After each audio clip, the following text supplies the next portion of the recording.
He was barely holding it together, working 3 jobs just to save his daughter's life.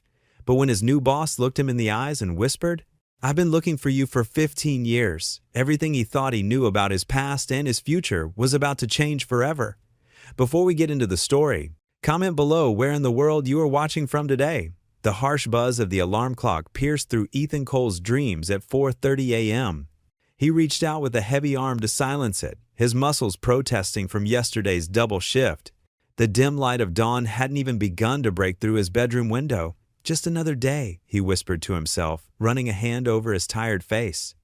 His body begged for just 5 more minutes of rest, but he knew better. Time was a luxury he couldn't afford. Ethan pushed himself up, wincing at the stiffness in his back. The old spring mattress creaked beneath him as he sat on the edge of the bed, letting his eyes adjust to the darkness.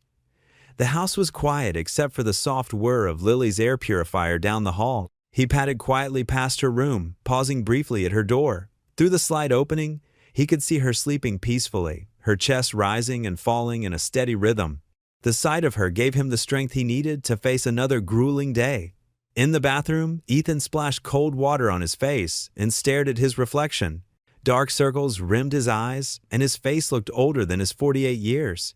The weight of responsibility had etched deep lines around his mouth and eyes. "Lord, give me strength," he prayed softly, a daily ritual that helped him face each morning. The kitchen was still dark as he made his way downstairs. He moved through the familiar space with practiced ease, starting the coffee maker and pulling out Lily's medication organizer. The rainbow of pills inside represented thousands of dollars, money he didn't have, but somehow had, to find. While the coffee brewed, Ethan packed Lily's lunch, turkey sandwich, apple slices, and her favorite granola bar. He added a small note like he did every day. "Have a great day, sweetheart. Love, Dad." These little messages were their way of staying connected despite his long hours away. The coffee maker beeped, and he poured the hot liquid into his thermos. The warmth of the cup in his hands was a small comfort. Outside, the pre-dawn air was crisp and still. His old pickup truck sat in the driveway, a faithful companion through countless early mornings. The drive to Riverside Office Complex was quiet, streets empty, except for the occasional delivery truck. Ethan pulled into the familiar parking lot at 5:15 a.m. The cleaning cart waited for him inside, loaded with supplies for his first job of the day. Floor by floor, he worked his way through the building. Vacuum cleaners hummed, trash bags rustled, and surfaces were wiped clean. His movements were automatic after years of practice, but each motion sent small jolts of pain through his tired muscles. "Morning, Mr. Cole," called out Marcus, the security guard, as he made his rounds. Early as always, Ethan managed to smile. Someone's got to keep this place looking good. By 9:30 a.m., he had finished the office complex. His next shift at Joe's Diner started at 10 a.m. In his truck, he changed into his cook's uniform, the fabric still carrying yesterday's scent of grilled onions and burger grease. The diner was already bustling when he arrived. Sally, the head waitress, shot him a sympathetic look as he hurried to the kitchen. "Rough morning?" "Just the usual," Ethan replied, tying his apron.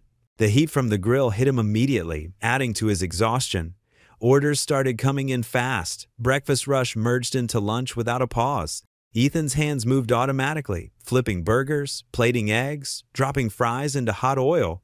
Each order completed meant a few more dollars toward Lily's medical bills. During a brief lull, he pulled out the latest hospital statement from his pocket. The numbers swam before his eyes. $47,823.59 still outstanding. His heart sank as he remembered the administrator's warning about payment deadlines. The afternoon dragged on, each hour marked by the steady stream of tickets and the clatter of plates. Ethan's feet ached in his worn work shoes, and sweat trickled down his back. The kitchen's heat was suffocating, but he couldn't slow down. A quick glance at his watch showed 4:45 p.m. His security guard shift started at 5:30 p.m., and he still had several orders to complete. The thought of calling in sick crossed his mind, just once to rest his weary body. But the image of Lily's medical bills quickly banished that thought. "Order up," he called, sliding 2 plates across the counter. His hands trembled slightly from fatigue, but he couldn't stop now, not when Lily needed him most. Sally appeared at the kitchen window. "Ethan, you're looking pale. Maybe you should." "I'm fine." He cut her off, gentler than he intended. "Just need to get through these last orders." The clock ticked relentlessly forward. At 5:10 p.m., Ethan checked his watch again, anxiety creeping in. He was behind on prep work for tomorrow's breakfast shift, but there was no time to catch up. His security guard uniform waited in his truck, and across town, another time clock was waiting to be punched. As he untied his apron, the weight of Lily's medical bills pressed heavily on his mind. Each job, each hour, each dollar earned, it still wasn't enough, but it had to be. For Lily's sake, it had to be enough. The lunch rush at Eddie's Diner was in full swing. Ethan Cole moved with practiced efficiency between the grill and prep station, his blue uniform already spotted with grease stains. The sizzle of burgers on the flat-top grill filled the cramped kitchen with a familiar aroma, while dishes clattered and voices buzzed from the dining area. "Order up," called out, sliding 2 plates of steaming hamburgers onto the counter. Sarah, one of the waitresses, grabbed them with a grateful nod. His shoulders ached from the morning's work at the office building where he'd been mopping floors since dawn. The diner job was easier on his body, but the constant heat and pressure to keep up with orders left him mentally drained. The phone mounted on the kitchen wall rang, its shrill tone cutting through the restaurant noise. Usually, it was suppliers or someone calling in a takeout order.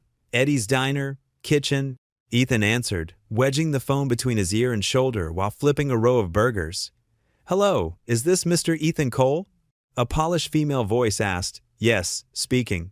This is Jennifer Marshall from Whitman and Associates Architecture. Do you have a moment?" Ethan's hand froze mid-flip. Whitman and Associates was one of the biggest firms in the city. "Yes, ma'am," he managed, turning down the grill heat. "We received your application for our maintenance supervisor position. I'm pleased to inform you that we'd like to offer you the job." Ethan gripped the spatula tighter. He hadn't applied for any position. He hadn't had time to job hunt between his 3 jobs. The starting salary is $65,000 annually, with full medical and dental benefits beginning after 30 days of employment. We also offer paid vacation and a matching 401k program. The spatula clattered to the floor. Ethan quickly picked it up, his hand shaking. That was triple what he made at his current maintenance job. "Mr. Cole, are you still there?" "Yes, sorry." He cleared his throat. "I'm just surprised. To be honest, I don't remember submitting an application." There was a pause on the other end. "Your resume was forwarded to us by a trusted source. Your experience in building maintenance and your previous background in architectural drafting caught our attention." Architectural drafting. That had been another life. Before Rachel got sick, before Lily's heart condition, before everything changed. "When would you need me to start?" Ethan asked, his voice barely steady. "We'd like you to begin next Monday, if possible. Is that too soon?" Too soon? It felt like a lifetime since he'd had proper health insurance for Lily. "No, ma'am, Monday works fine." "Excellent. I'll email you the formal offer letter and new hire paperwork. We look forward to having you join our team, Mr. Cole." After hanging up, Ethan stood motionless in the busy kitchen. The familiar sounds of the diner faded into the background as his mind raced through possibilities. Health insurance, a single job with regular hours. No more racing between shifts. "Ethan, table 6 is waiting on their burgers." Sarah's voice snapped him back to reality. He looked down at the grill. The burgers were overcooked. "Sorry, Sarah, I'll make fresh ones right away." The rest of his shift passed in a blur. When Eddie came in to relieve him, Ethan explained about the job offer and gave his 2 weeks' notice. The old man clapped him on the shoulder with genuine warmth. "About time something good came your way, son. You've worked harder than any 3 men I know." In his rusty Honda Civic, Ethan sat in the diner's parking lot, key in the ignition but engine off. The afternoon sun filtered through the windshield, warming the worn interior. He reached into his pocket and pulled out the small silver cross Rachel had given him before she died. "I don't know if this is real," he whispered, running his thumb over the smooth surface. "It feels too good to be true." But the business card from Jennifer Marshall sat on his dashboard, solid and real. The salary she'd mentioned would cover Lily's treatments. They might even be able to move to a better apartment, one where the heating worked properly in winter. Ethan started the car, the engine coughing before settling into its familiar rumble. As he drove home, his mind wandered to Lily. His daughter never complained about their situation, but he saw how it wore on her.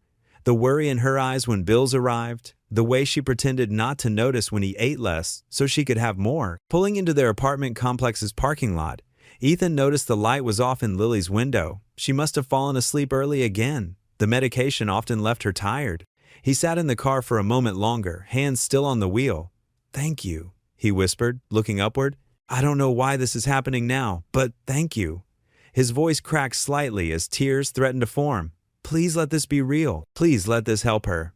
The gleaming glass and steel building of Whitman and Associates towered above Ethan as he stood on the sidewalk, tugging nervously at his tie. It was his only good one, navy blue with thin silver stripes, saved for special occasions. His worn brown dress shoes, polished carefully the night before, felt out of place against the pristine marble floors of the lobby. "Mr. Cole?"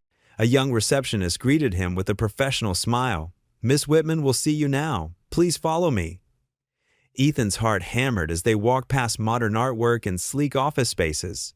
Everything about this place spoke of success and sophistication, worlds away from his early morning janitorial work and afternoon shifts at the diner. The elevator climbed smoothly to the top floor, its mirrored walls reflecting Ethan's anxious expression. He straightened his shoulders, trying to project confidence he didn't feel. The doors opened to reveal a spacious reception area with floor-to-ceiling windows overlooking the city. "This way, please." The receptionist led him to large double doors and knocked softly before opening them. Grace Whitman stood as Ethan entered her office. She cut an impressive figure, tall and elegant in a charcoal gray suit. Her silver-streaked dark hair swept back in a neat chignon. Her office, like the rest of the building, was meticulously organized, with architectural models displayed on sleek shelves and awards lined up on one wall. "Mr. Cole, thank you for coming." Her voice was warm but professional as she extended her hand. "Please, have a seat." Ethan shook her hand, noting her firm grip. "Thank you for having me, miss." Whitman. He settled into one of the leather chairs facing her desk, trying not to fidget. The morning sun streaming through the windows caught the silver in Grace's hair, creating a sort of halo effect that made her seem even more intimidating. "Your application was quite interesting," Grace began, opening a folder on her desk. "3 current jobs. Excellent references from all your employers. That shows remarkable dedication." Ethan nodded, his throat tight. "I believe in working hard, ma'am. Please, call me Grace." She studied him with keen brown eyes. "Tell me, Mr. Cole, what brings you to Whitman and Associates?" He took a deep breath, choosing his words carefully. "The opportunity for stability, primarily. The maintenance position you're offering, it would mean being able to focus on one job instead of 3. And the health benefits." He paused, wondering how much to share. "Go on," Grace encouraged, her expression softening slightly. "The health benefits would make a significant difference for my daughter," Ethan admitted. "She has medical needs that are challenging to meet with my current situation." Grace made a note on the paper before her. "I see you have some background in construction and design?" "Yes, mostly hands-on experience.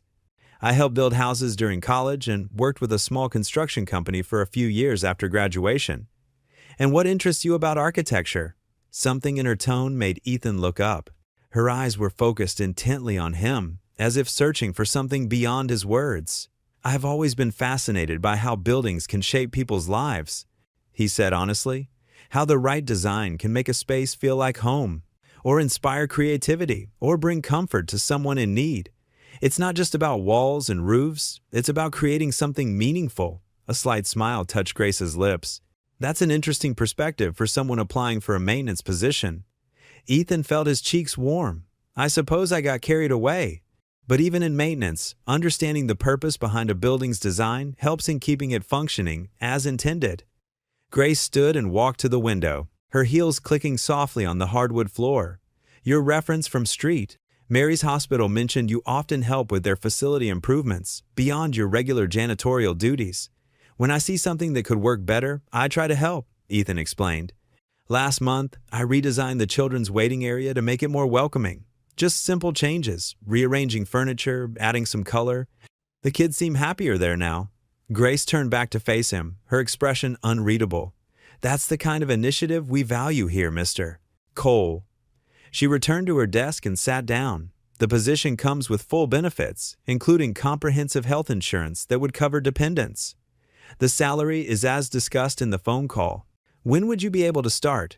Ethan's heart leaped. "I could give notice at my other jobs today." 2 weeks? That would be fine." Grace pressed a button on her desk phone. "Jenny, please bring in the new hire paperwork for Mr. Cole." The next 20 minutes passed in a blur of forms and signatures. Ethan's hand trembled slightly as he signed the last document, hardly daring to believe this was real. A job with benefits. One job, not three. The ability to finally get Lily the care she needed. As the receptionist collected the paperwork and left, Grace stood again. Ethan rose as well, expecting a final handshake and goodbye. Instead, Grace walked around her desk and stood directly in front of him, her expression intense.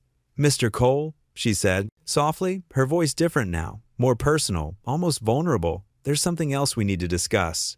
Ethan waited, confusion building as she continued to study his face. "I've been looking for you for 15 years. The words hung in the air between them. Ethan stared at her, his mind blank with shock. He opened his mouth to speak, but no words came out. Grace's office felt different now. The intimidating, pristine white walls and modern furniture seemed to fade into the background as she gestured for Ethan to take a seat in one of the plush chairs across from her desk. "Would you join me for coffee?" she asked, her voice softer than during the interview. "There's a quiet cafe just around the corner." Ethan hesitated, his mind racing. The way she had looked at him earlier, those words about searching for him, it all felt surreal. Yes, that would be fine."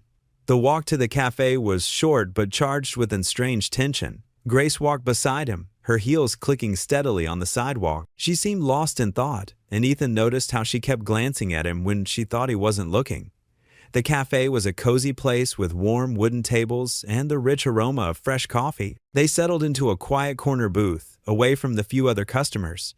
A young waitress brought them 2 steaming cups of coffee. Grace wrapped her hands around her cup but didn't drink. "Ethan," she began, then paused as if gathering courage. 15 years ago, during Hurricane Marcus, you were working as a volunteer with the emergency response team." Ethan's hands tightened around his coffee cup. That hurricane had been devastating, one of the worst to hit their coast. He nodded slowly.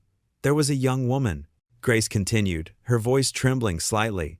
"She was trapped in her car with her toddler son. The water was rising." "I remember," Ethan said quietly. The memory rushed back, rain pelting his face, wind howling, the terrified eyes of a woman, clutching her child in a partially submerged car. "That was my son, David." Grace's eyes filled with tears. "You saved him. You saved both of us." Ethan sat back, stunned.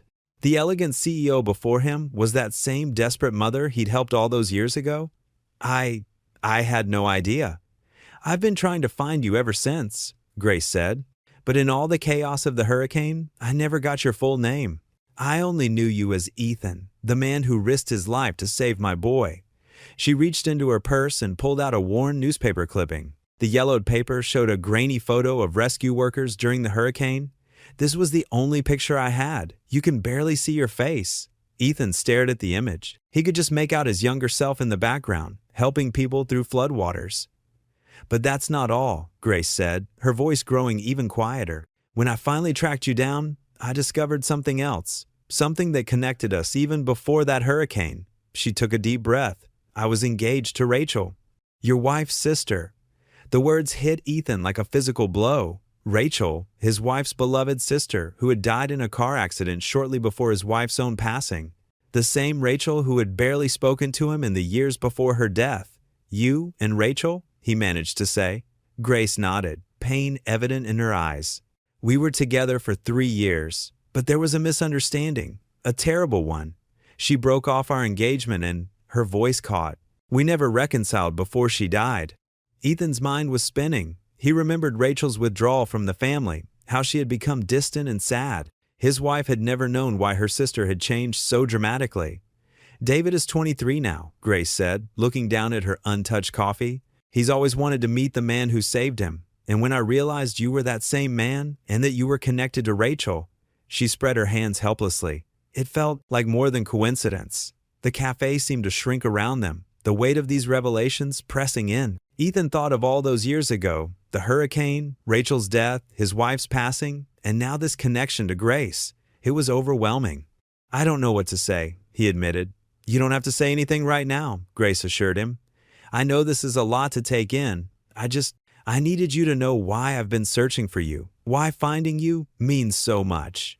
Ethan nodded, his throat tight. The simple maintenance job interview had suddenly become something far more complicated. He thought about his own secrets, the desperate measures he'd taken for Lily's medical care. What other connections from the past might surface? What other revelations waited to be uncovered? Grace watched him carefully, her professional composure returning slightly.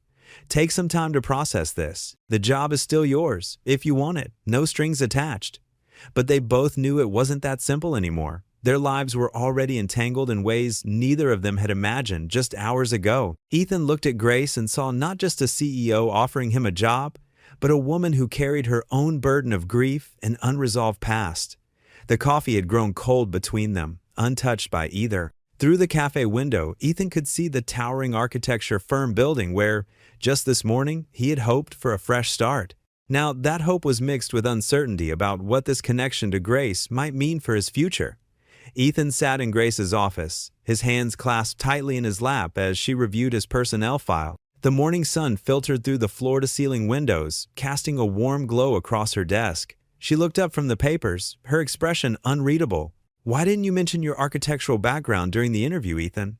Grace's voice was gentle but curious. Ethan shifted uncomfortably in his chair. "It was a long time ago. I never finished my degree, and with Lily's condition." He trailed off, the familiar weight of regret settling in his chest. "But you did complete 3 years at State University," Grace said, tapping her finger on the file. "And your professor's recommendations are quite impressive." Ethan's face warmed. "That was before everything happened with my wife, before Lily got sick. I had to make choices." Grace nodded, understanding softening her features. "Life has a way of changing our plans." She stood up and walked around her desk, leaning against it. "I have a proposition for you, Ethan. We need someone with both practical experience and design knowledge for our upcoming projects. I'd like to promote you to project coordinator." Ethan's heart skipped a beat. I don't know what to say." "Say yes," Grace smiled. "The salary is double what you're making now, plus benefits. And you'll be working directly with our design team." The opportunity seemed almost too good to be true. Ethan thought of Lily, of the mounting medical bills, of the countless nights he'd spent worrying about their future. "Thank you, Miss Whitman. I won't let you down." "Grace," she corrected him, "and I know you won't." The next few days passed in a whirlwind of meetings, introductions, and training sessions. Ethan's head spun with new information as he learned the firm's software systems and project management protocols. His old maintenance uniform was replaced with business casual attire, though he still felt out of place among the polished professionals around him. In the break room, he overheard whispers about his rapid promotion. Some were skeptical, others curious, but Ethan kept his head down and focused on learning everything he could. By Wednesday, he was reviewing blueprints for a new community center. His fingers traced the lines of the design, muscle memory from his college days kicking in. He noticed a potential issue with the ventilation system and made careful notes in the margins. "Those are good observations," Grace said, appearing beside his desk. Ethan jumped slightly, not having heard her approach. "Sorry," she smiled. "I didn't mean to startle you, but you've just proved why I wanted you in this position. You see things others might miss." Ethan relaxed slightly. "It's just practical experience. When you've worked maintenance as long as I have, you learn what works and what doesn't." "Exactly. That's invaluable to us." Grace paused, studying him. "How's Lily doing with the new insurance coverage?" "Better," Ethan said, his voice thick with emotion. "The specialists at Memorial Hospital are amazing. She's responding well to the new treatment." "I'm glad to hear that." Grace's voice was warm. "Take tomorrow afternoon off to be with her. The project will still be here on Friday." That evening, Ethan unlocked the door to his small apartment, his new leather briefcase feeling strange in his hand. The space was modest, worn furniture, dated wallpaper, but it was home. Lily sat at their small kitchen table, working on her homework. Her cheeks had more color than they'd had in weeks. "Hey, Dad," she smiled, looking up from her textbook. "How was work?" "Good, sweetheart, really good." He set his briefcase down and hung up his jacket. "How are you feeling?" "Better today. The new medicine doesn't make me as tired." She pushed her math homework aside. "It's weird seeing you in those clothes.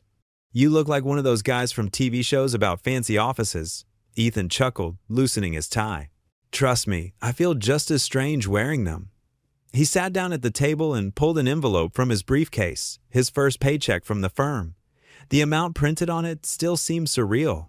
With this money, they could finally start catching up on their bills, maybe even start a small savings account. Lily noticed his expression. "Dad, is everything okay?" "Yeah, honey."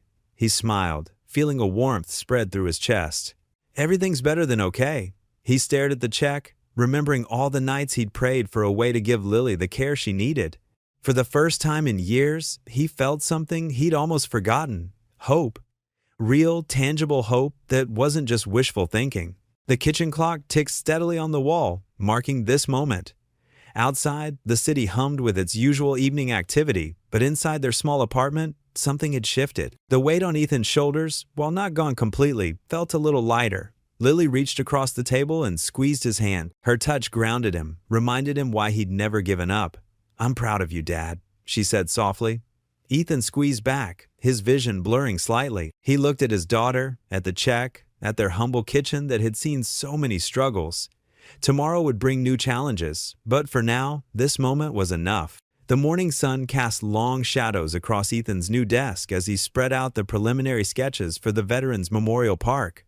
His fingers traced the clean lines he'd drawn the night before, each stroke representing hours of careful thought. The office buzzed with early morning activity, but Ethan remained focused on the papers before him. "These are impressive," Grace said, appearing beside his desk. She picked up one of the sketches, studying the curved wall design that would display the names of fallen soldiers. "You've captured exactly what we were hoping for." Ethan felt his cheeks warm at the praise. "Thank you. I wanted to honor their sacrifice properly." He pointed to the central plaza. "I thought we could incorporate these benches here, arranged in a circle. It gives families a place to sit and reflect." Grace nodded, her eyes scanning the details. "And these pathways leading to the center? They represent the different branches of service," Ethan explained, growing more animated. "Each one tells a story through the landscaping and memorial plaques." He pulled out another sketch showing the detailed plantings. "See these trees? They're native to our area, but they also grow in the countries where many of our veterans served." For the next hour, they discussed the finer points of the design. Other team members drifted over, adding their thoughts and suggestions. Instead of feeling intimidated, Ethan found himself energized by their interest.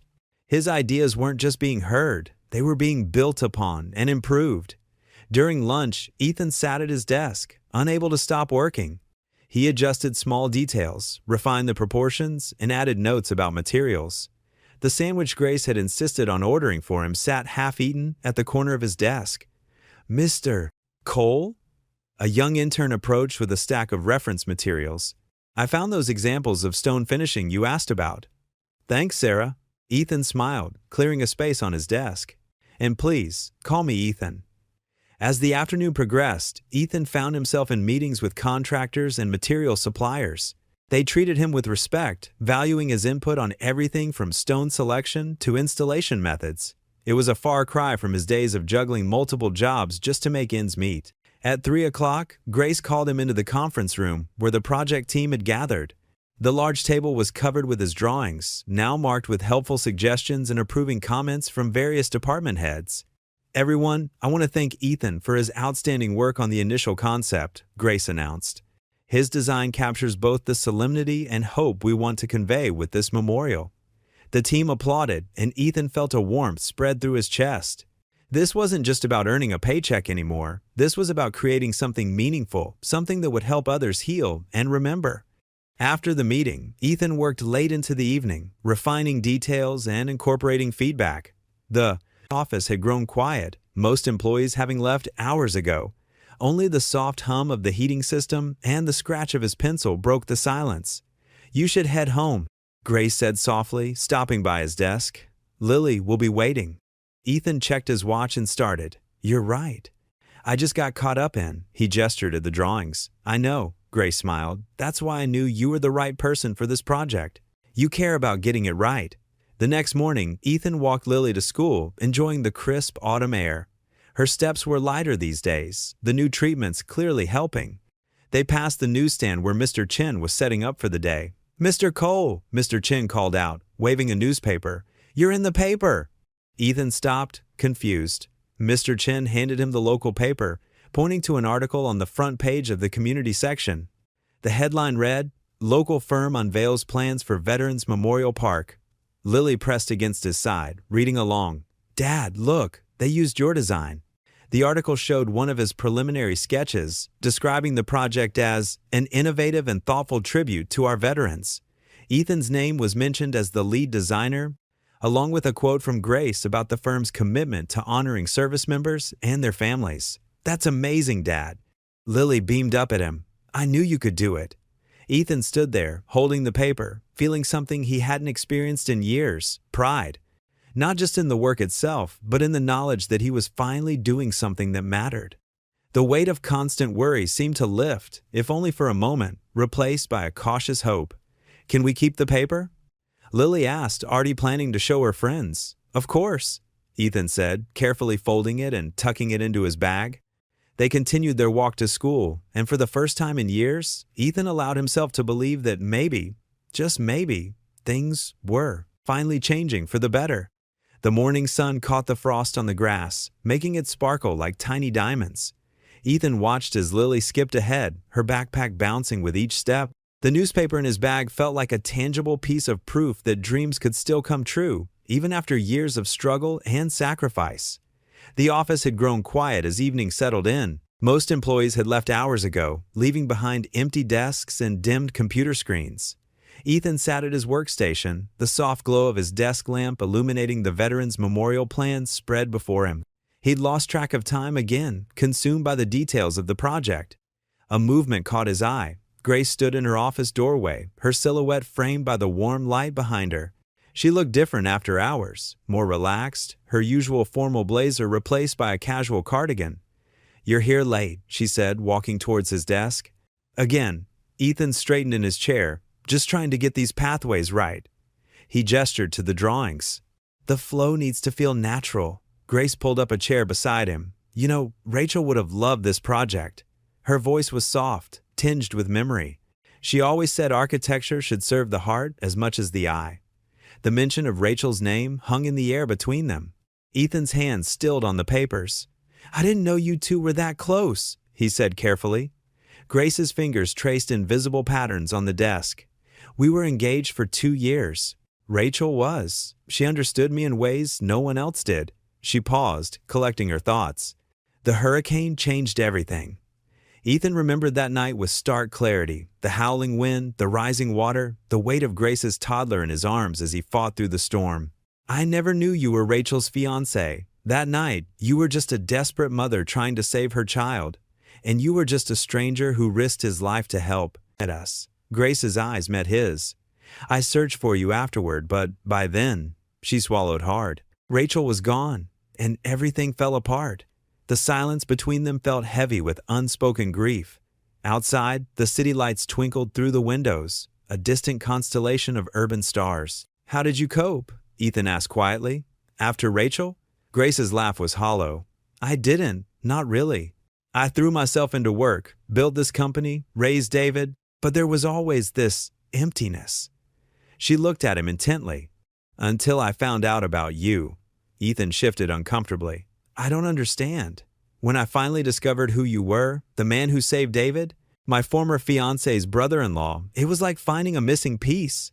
Grace's voice grew stronger. You were the only bright spot in all that darkness. The only real hope I had after Rachel died. The weight of her words pressed against Ethan's chest. His own grief over his wife's death felt raw, suddenly, exposed. He wanted to tell Grace about the lonely nights, the struggle to stay strong for Lily, the way he'd locked his heart away, but the words wouldn't come. Grace, he started, then stopped. How could he explain that her presence stirred feelings he wasn't ready to face? That the thought of opening up terrified him? She seemed to understand his hesitation. It's okay, Ethan. We all heal in our own time. She stood up slowly, gathering herself. I just wanted you to know what you meant to me, what you still mean to me. Ethan watched her, torn between the urge to share his own story and the need to protect himself. The walls he'd built around his heart felt both necessary and suffocating. Grace paused at his desk one last time. When you're ready to talk about her, about your wife, I'm here, she offered a gentle smile. Some burdens are lighter when shared. Ethan nodded, unable to find his voice. As Grace's footsteps faded down the hallway, he sat in the quiet office, surrounded by his drawings and the echoes of their conversation. The memorial plans before him blurred slightly as he thought about Grace's words, about hope and healing, and the possibility of letting someone in again. He wasn't ready, not yet, but for the first time in years, he wondered if maybe, someday, he could be. The morning sun filtered through the kitchen window as Ethan sorted through the mail at his small dining table. Bills, advertisements, and more bills, the usual stack that made his stomach clench. But today was different. Among the pile, a letter from Memorial Hospital caught his attention. His hands trembled slightly as he tore open the envelope. Ethan's eyes scanned the official letterhead, then moved down to the body of the letter. He had to read it twice to make sure he wasn't imagining things. The words blurred as tears welled up in his eyes.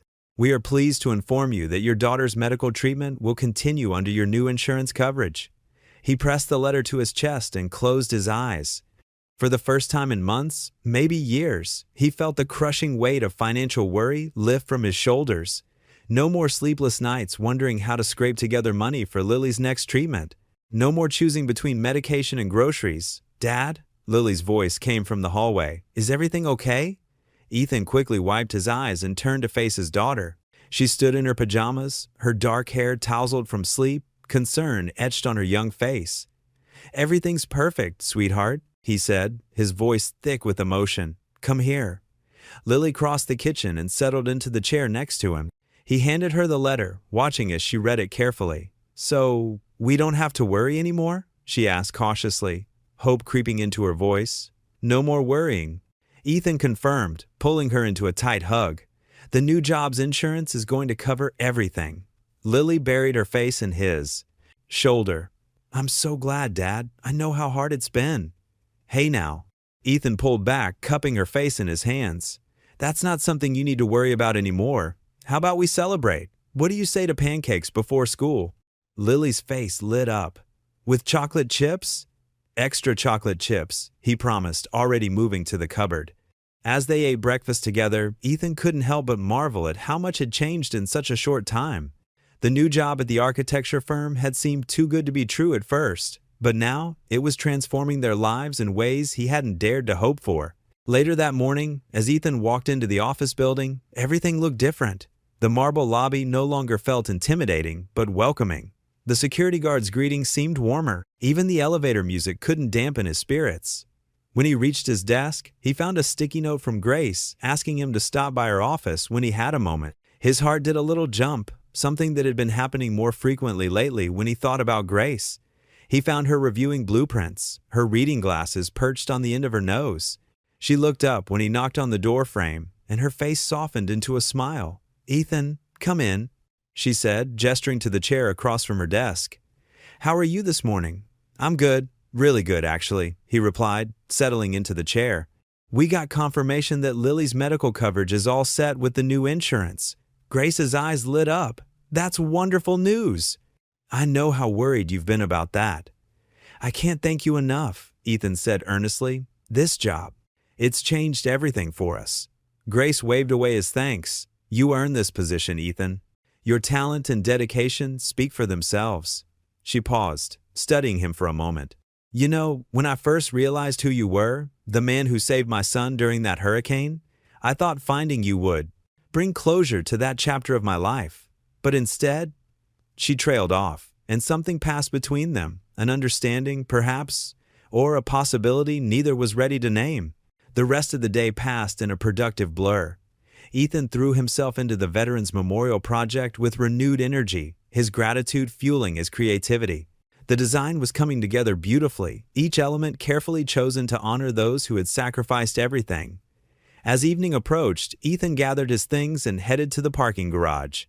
Sitting in his car, he found himself thinking about Grace, her quiet strength, her unwavering support, the way she'd given him this chance to rebuild his life. She could have simply thanked him for saving her son all those years ago and left it at that. Instead, she'd seen something in him worth believing in. The drive home felt different too. The familiar streets seemed brighter somehow, more full of promise. As he turned onto his street, movement in his front yard caught his eye. His heart swelled at the sight that greeted him. Lily was outside with two of her friends from down the street, their laughter carrying across the early evening air. They were playing some sort of game that involved a lot of running and dramatic gesturing. Lily's cheeks were flushed with excitement, her hair flying behind her as she ran. Ethan pulled into the driveway and cut the engine, but didn't get out right away. He wanted to savor this moment, his daughter, healthy and happy, playing like any other teenager. It had been so long since he'd seen her like this, carefree and full of life. The sound of her laughter, once rare, now filled the air like music. The morning bustle at the architecture firm felt different now. Ethan stood at the head of the conference table, his hands steady as he unrolled the latest blueprints for the Veterans Memorial Park. 6 pairs of eyes watched him intently, senior architects and project managers who, just weeks ago, would have barely noticed him mopping their floors. "The reflecting pool will extend here," Ethan explained, tracing his finger along the blue lines. "The names of our fallen heroes will be etched in granite panels, arranged in a circle. When visitors walk through, they'll feel like they're being embraced by history." Grace sat at the far end of the table, her expression thoughtful. She nodded encouragingly, and Ethan felt a flutter of confidence. But then Tom Henderson, one of the senior architects, cleared his throat. "The budget's already stretched thin," Tom said, tapping his pen against the table. "A reflecting pool of that size." Ethan's shoulders tensed, but he kept his voice steady.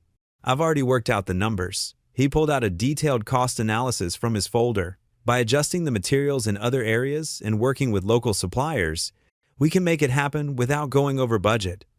The meeting continued for another hour, each detail scrutinized, each decision weighted with importance. By the time everyone filed out, Ethan's shirt collar felt too tight, and his earlier confidence had given way to exhaustion. Grace lingered behind. "You handled that well," she said, gathering her papers. "They respect you, Ethan. They see what I saw in you." "Thank you," he replied, but his mind was already racing ahead to his next challenge, a doctor's appointment with Lily that afternoon. The rest of the morning blurred past in a whirlwind of phone calls, contractor meetings, and endless emails.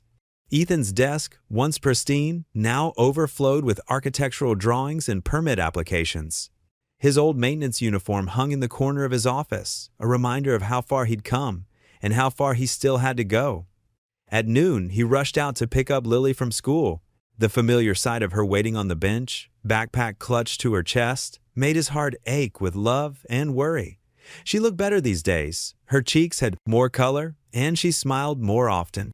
But the dark circles under her eyes matched his own. "Hey, sweetheart," he called out, forcing cheerfulness into his voice. "Ready for your checkup?"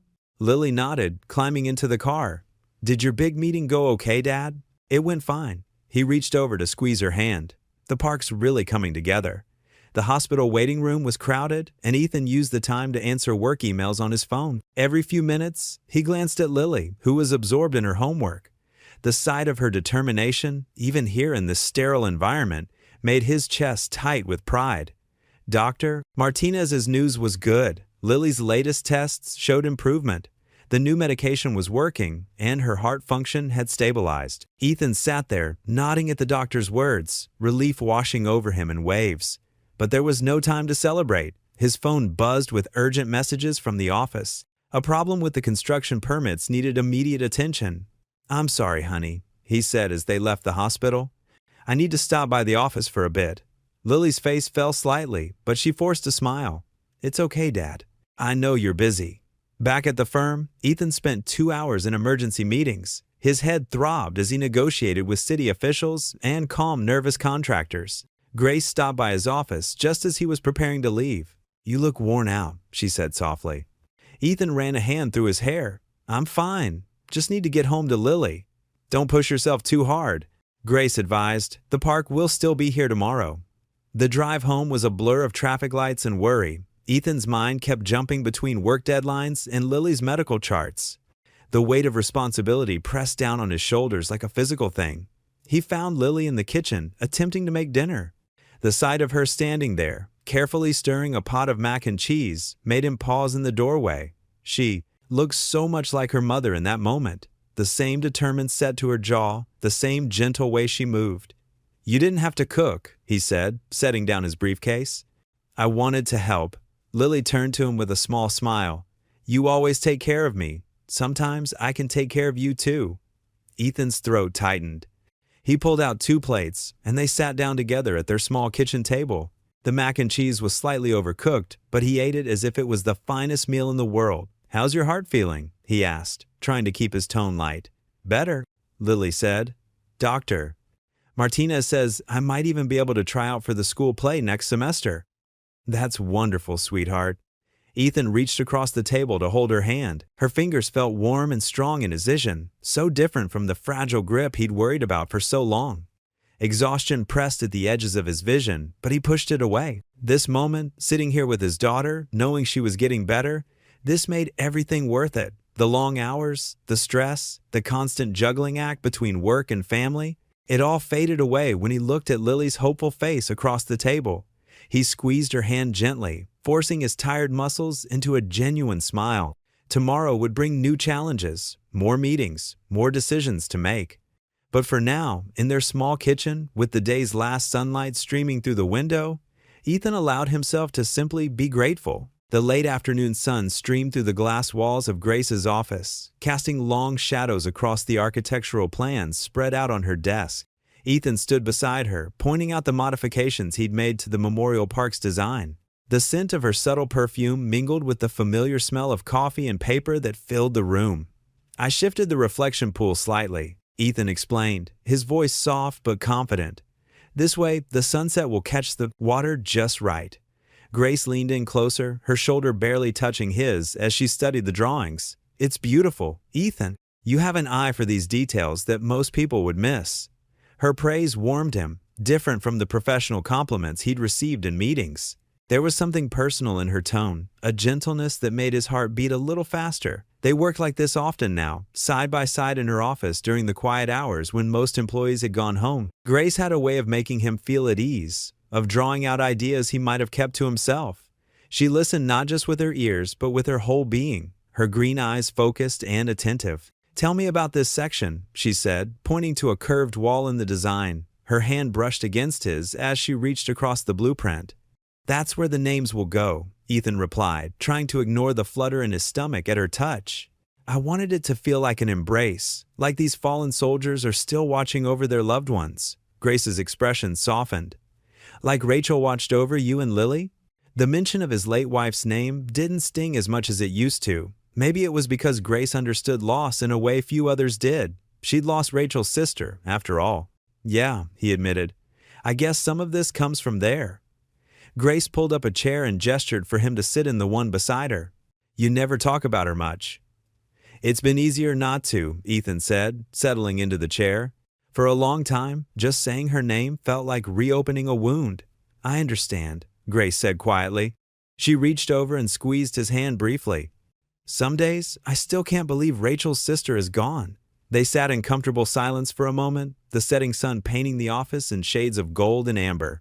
Ethan found himself studying Grace's profile, the elegant line of her neck, the way she tucked a strand of silver-streaked hair behind her ear. "Would you like to come to dinner tomorrow night?"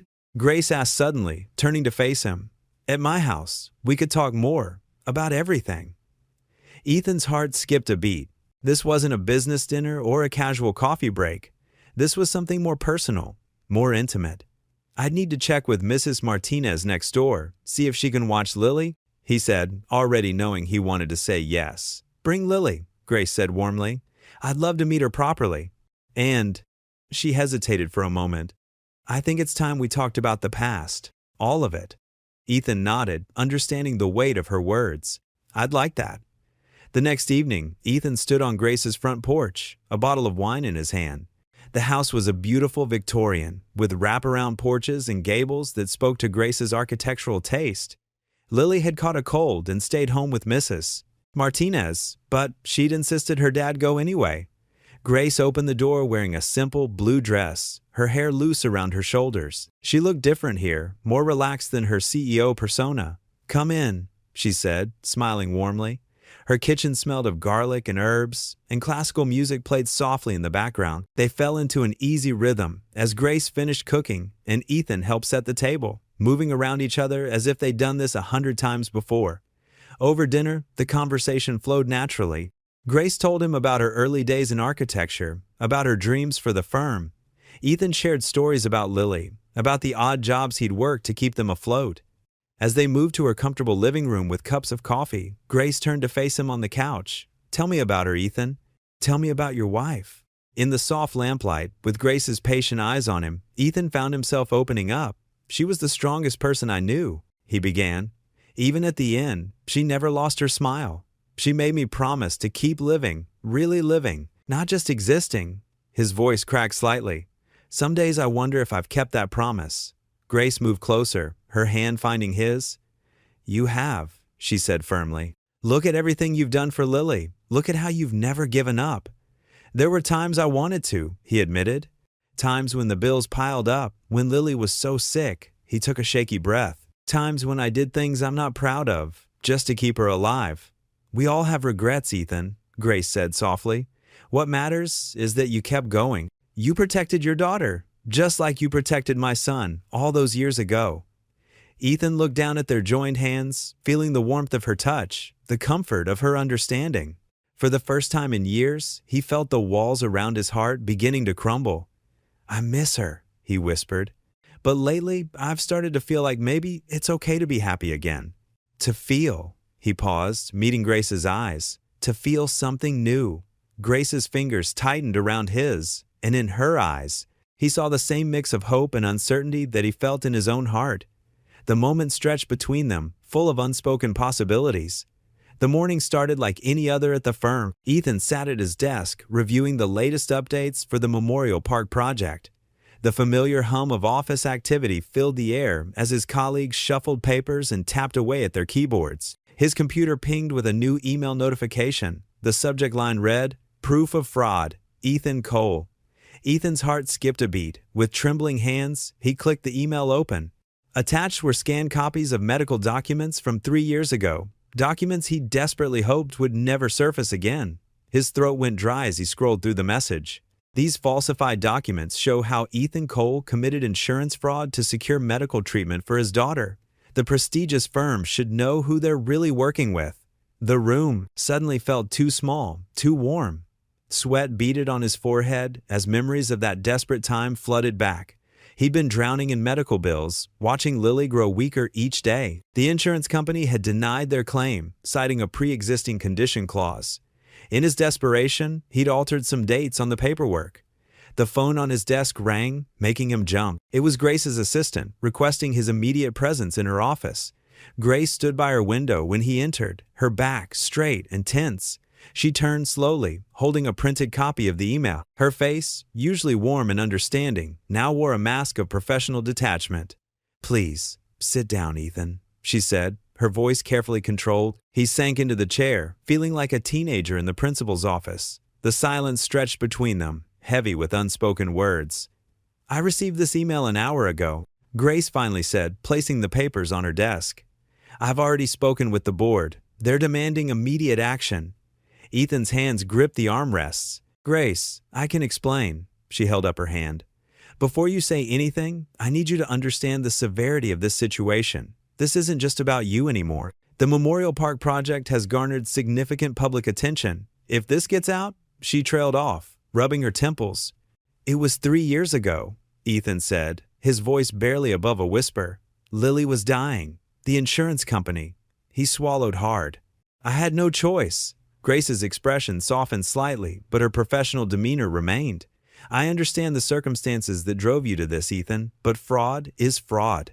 The board is concerned about the firm's reputation." She pulled out another document from her desk drawer. "Effective immediately, you're suspended pending an investigation."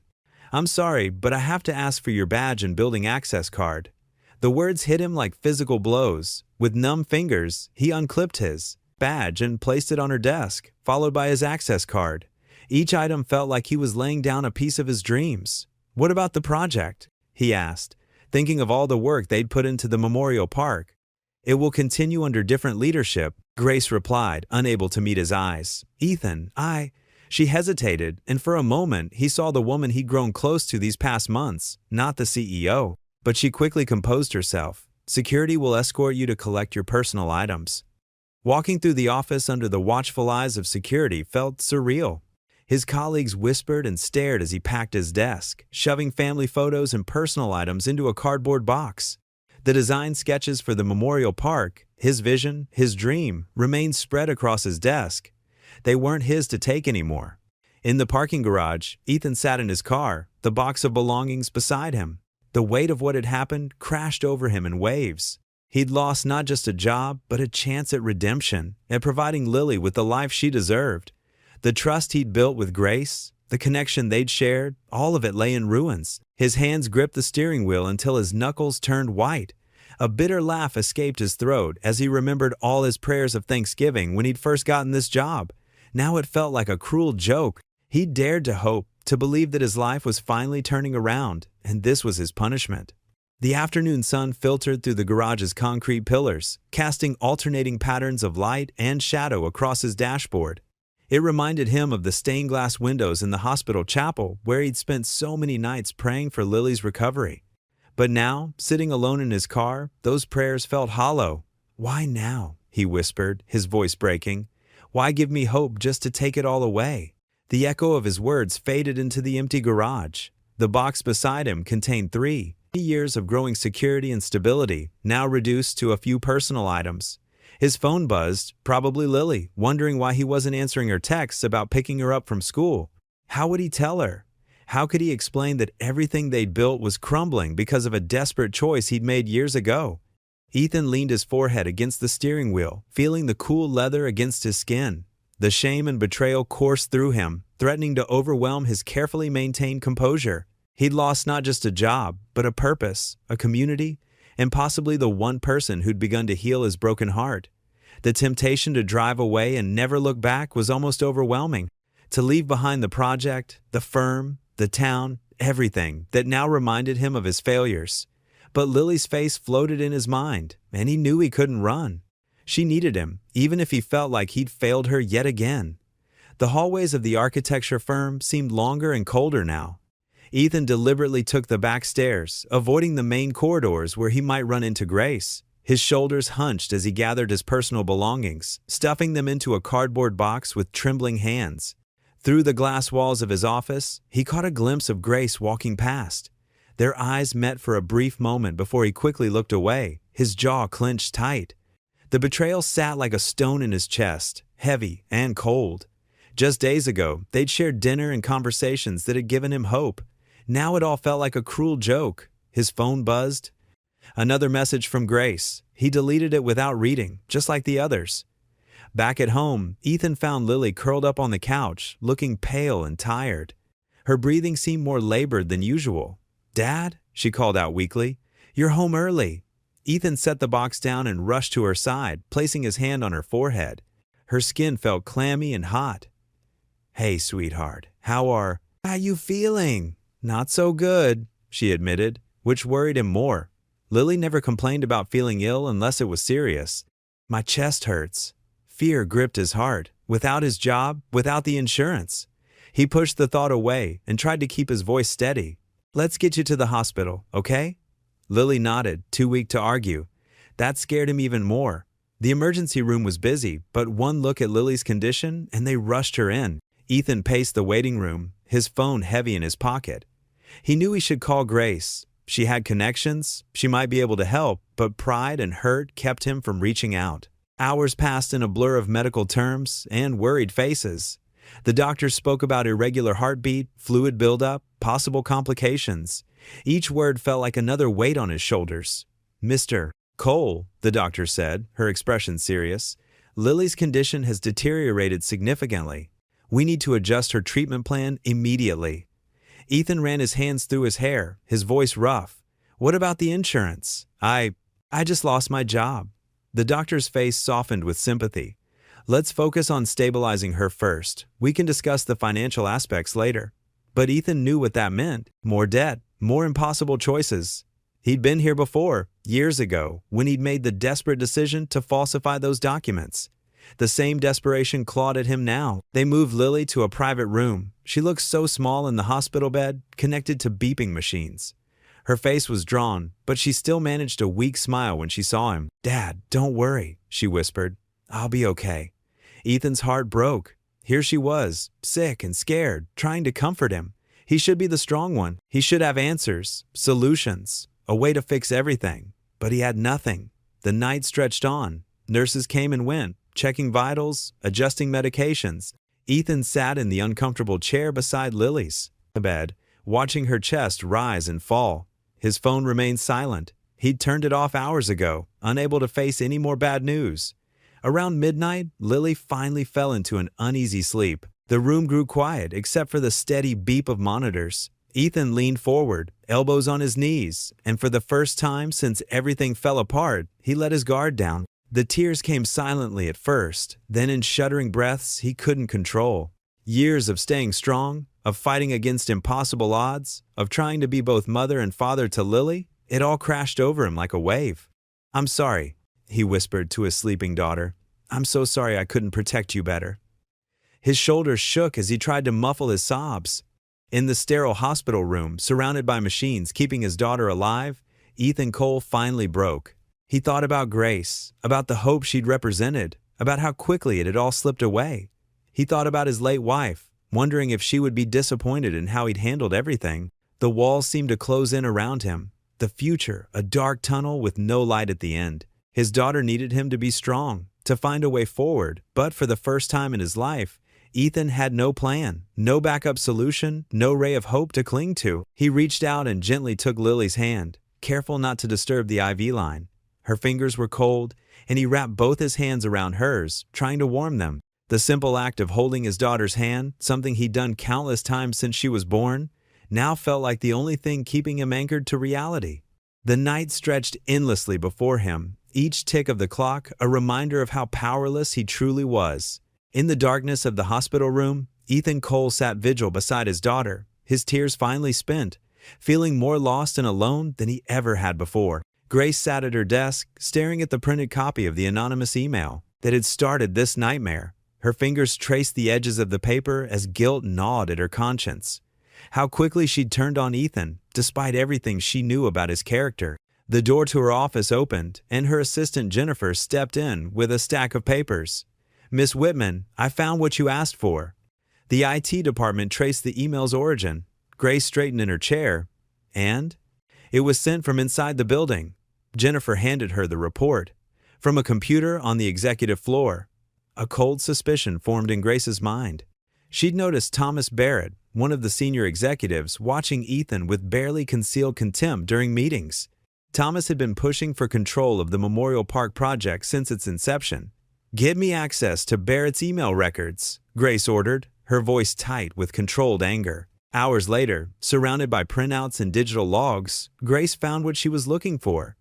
Draft emails in Thomas's account matched the writing style of the anonymous message perfectly. But more damning were the deleted files recovered from his computer documents detailing Ethan's past, including medical records that could only have been obtained illegally. Grace's hand shook as she gathered the evidence. The same man who'd tried to undermine her authority when she became CEO had now targeted Ethan, all because he couldn't stand seeing someone else succeed. She called security to seal Barrett's office and then contacted the firm's legal department. They would handle Thomas, but right now, she needed to find Ethan. Her calls went straight to voicemail. His apartment was empty. Finally, after calling several hospitals, she learned that Lily had been admitted to St. Mary's Medical Center. The hospital corridors were quiet at this late hour. Grace's heels clicked against the polished floor as she searched for Ethan. She found him outside the chapel, sitting alone on a wooden bench. His head was bowed, hands clasped together so tightly his knuckles were white. He looked defeated, nothing like the strong, determined man she'd come to know. The sight broke her heart. "Ethan?" she said softly. He didn't look up. "Why are you here, Grace?" The pain in his voice made her flinch. She sat beside him, maintaining a respectful distance.